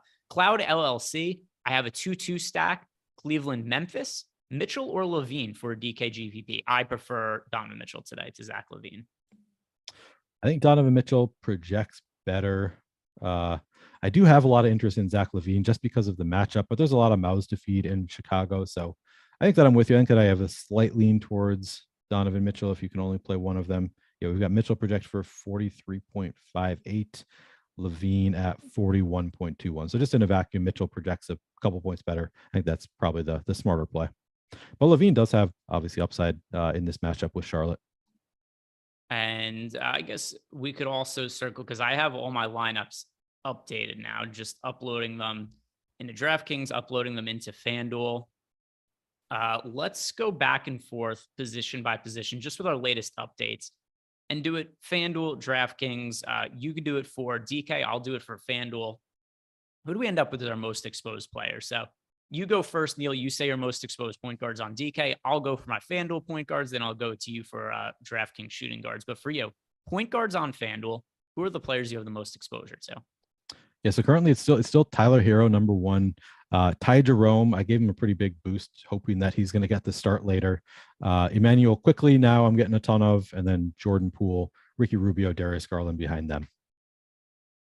So for me at point guard, and this is a spot where what changes now, Emmanuel quickly is in the mix. The other 2 guys that I really liked at point guard, though, they are unchanged. I still like LaMelo Ball a whole bunch. I like Darius Garland a whole bunch. So point guard, those are the guys that I am getting to the most frequently over at FanDuel. But shooting guard, what's standing out to you at shooting guard over on DraftKings? Still get Tyler Hero, quickly are both shooting guard. Poole also, all of them are also my top point guard options. Hero, quickly, Poole, Donovan Mitchell, and then Zach Levine. I'm getting to 12%, so I guess he's the next in line there. The shooting guards for me over on FanDuel, quickly also a shooting guard exposure. Darius Garland, another one, Donovan Mitchell, and Emmanuel quickly as well. But Hero at shooting guard, that's somebody who I did not, who's not point guard eligible over on FanDuel, that I get to a whole bunch at shooting guard. Small forward for you. Who are the small forwards on DraftKings that make it into your lineups most frequently? Yeah, so it's Wiggins, number 1. Oh, I need to give DiVincenzo a bump here, but I got Wiggins, number 1. Patrick Williams, my number 2. RJ Barrett, Aaron Nesmith, LeBron. Small forward for me on FanDuel. Tyler Hero, also a small forward eligibility. Zach Levine. I am getting to more of Quentin Grimes. Quentin Grimes is a much better FanDuel play than he is on DraftKings. DraftKings, he was $4,800. FanDuel only $4,300 for Quentin Grimes. So he's better looking on FanDuel than DraftKings. For you at power forward on DK, who are your most exposed players? Jimmy Butler, number 1, Andrew Wiggins, Santi Aldama, Julius Randle, Patrick Williams. For me at power forward, Julius Randle, Santi Aldama, Xavier Tillman, Jared Allen, and then Anthony Davis as well. And all those guys have center eligibility, so I just grouped them all together. Randle, Allen, Tillman, Anthony Davis. These are all guys that are power forward and center eligible on DraftKings. The one Aldama power forward only, but really strong power forward option on FanDuel. For you centers on DraftKings, who are you getting to the most? Jarrett Allen, number 1 for me currently. Really took a stand there. Jokic, number 2, Xavier Tillman, number 3, Julius Randle, and Vukovic. Nice. All right, let me click submit on these lineups. That's something I'll do often, but no, I shouldn't say often. A couple times a year. Call it somewhere between 2 to 4. I'll be doing the post-lock show. I update lineups for late news, and I got the lineups in Fantasy Cruncher, and then I never will export them and click upload. And then all of a sudden, the game started. Like, why do I have these players? Where are the guys I wanted to play? I've done that. And always got to make sure to hit the submit. We still don't have the Knicks lineup. We do not have the Knicks starting lineup yet, and that game starts in 10 minutes. Now, with that said, I'll give the Knicks a little bit of a leash here. We had no clue that, and I'm sure they didn't know either that Jalen Brunson was going to play. He probably got, a lot of people will think that it should have been something that was, known ahead of time or whatever. But he, you start getting sick at some point. He probably went out, maybe wasn't feeling 100% this morning, tried to warm up, wasn't able to. That's what I would guess happened. We just got people are saying AD is off to a sexy start. We got the Knicks starting lineup. Knicks starting lineup. All right, nice. Quickly, Grimes, Barrett, Randall, Sims. Got it right. So I don't have to change anything. That would be the worst if I just finished updating all my lineups and then immediately the Knicks did something different than what I was expecting. Would have had 10 minutes to redo everything. So it's nice. Quickly starting. I love quickly. Quickly to me is play quickly today. As much as as you can. Looks great. All right. Everybody's saying to go look at the Anthony Davis start. It's hard. Like I usually, we come on here, we try to sweat the start of the games here. A little hard when the news breaks and we're trying to update everything as well. But what is AD doing? He has 11. Because people are freaking out. Do you think that means he's starting really well or really poorly? I'll tell you that he has a flame. I already have it open. It's not the number that I was expecting. He's not doing as well as I thought based on chat freaking out. I thought it was going to be something really crazy. He has 11.5 fantasy points 5 minutes into the game. Yeah, that's fine. That's fine, right? If you've rostered him, you're happy right now. As for the other players on the Lakers, nobody really doing anything. They've scored 9 points.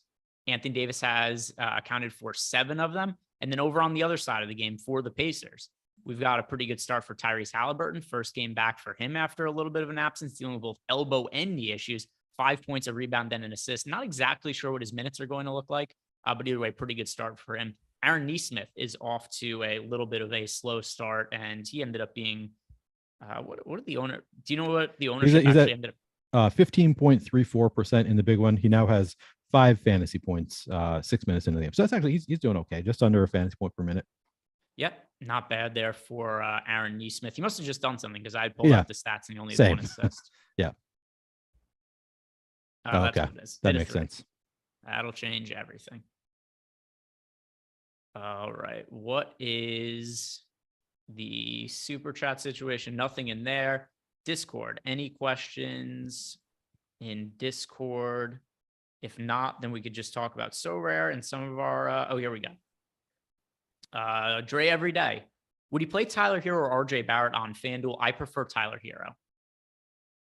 Same. M Jazz 24, new to sports betting here. Is it common that the books pull NBA props off the board for games waiting for news? For example, Golden State. Yes, because they just don't want to have, for something like Golden State, and this is a very extreme example, they don't want to have that kind of liability when just people could be faster than them. They used to. Back in the day when I was really lucky to be in New Jersey, the first state that legalized sports betting, they were terrible with news. You would get players who were ruled out and the backup would start and they would wait like hours before updating props. Now it's like seconds, but back in the day, those were the glory days. You see, we got Aldama and Tillman starting as expected. There we go. Yeah. Aldama and Tillman starting the front court. I like both of them. Aldama, Tillman, those are two players that I'm getting to. Oh, we got Aldama another more three. so. And the field is as well, though. Neesmith with the flame now. Wish I had not cut back so much. I'm right with the field now. Well, you'll feel good about it if we get the Warriors players all out. True. Like I was saying before, though, it's one of these situations, no matter what, you feel like an idiot. At the end, you always are going to feel like you should have had more, or like you're never going to feel like you got it just right. True.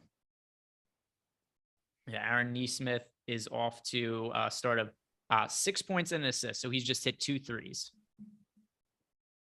Yeah, it's fun. We got Chuck Deuces saying, sounds like Gary Harris last night, finished with 11. Yeah, we had, so Gary Harris, I think we got a super chat where people are asking about Gary Harris, and Eric had said like, no, I'm not playing Gary Harris. No interest in Gary Harris. And then by the time we had logged off the show, Gary Harris was like 3 of 3 with 9 points and didn't do anything the rest of the game.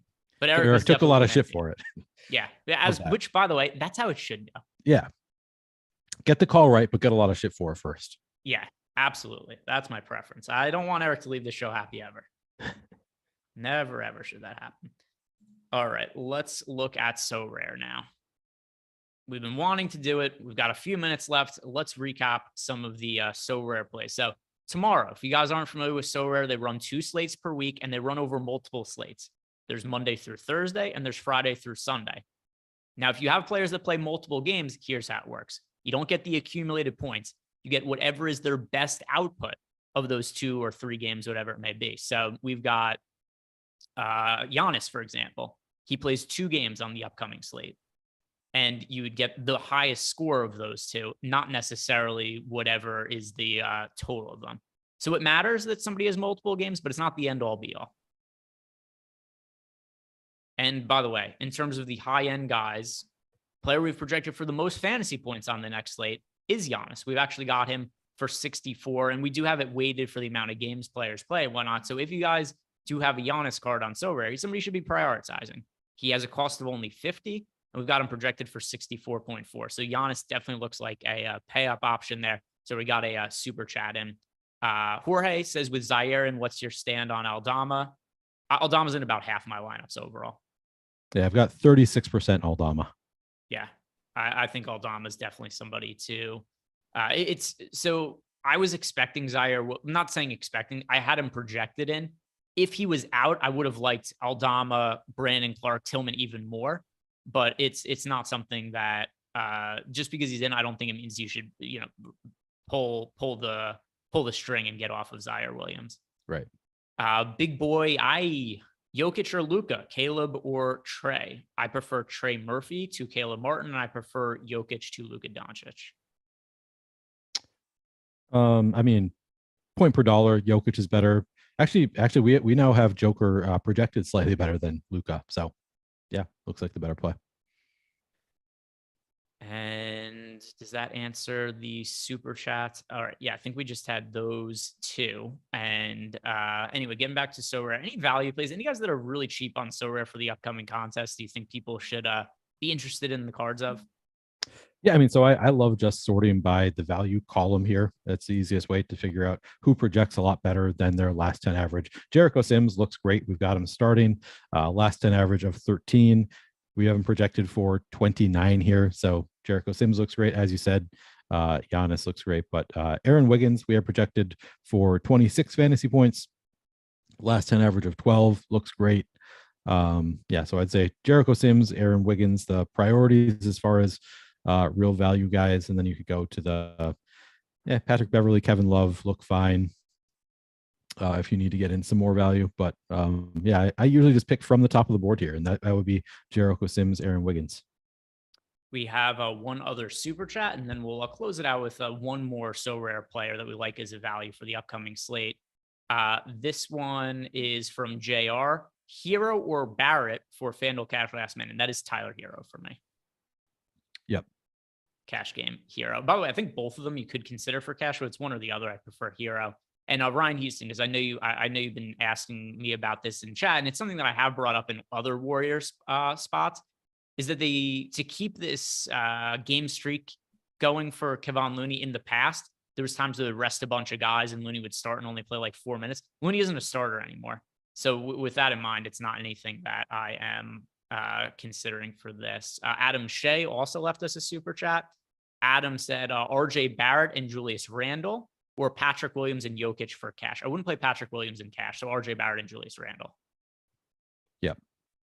Yeah, I like Patrick Williams quite a bit for GPP, but cash is a different story.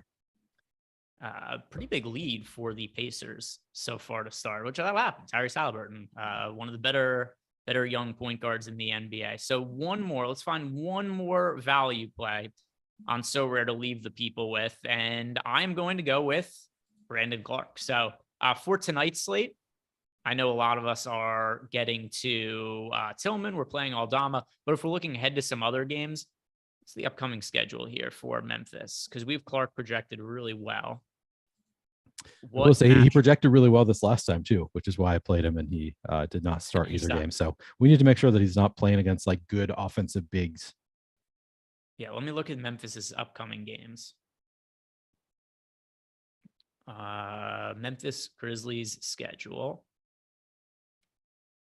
It would help. The schedule is really hard to spell sometimes. Not all the time, but there are sometimes I'm typing it in and it's a little iffy. Upcoming games for the so they've got the Raptors in their next game. That's a smaller team that I expect Clark to start against. So Brandon Clark, there's another good value play over on So Rare for the upcoming slate. Guys, thank you very much for watching. If you haven't done yet, like the video, subscribe to the YouTube channel. Good luck tonight. See you back here tomorrow.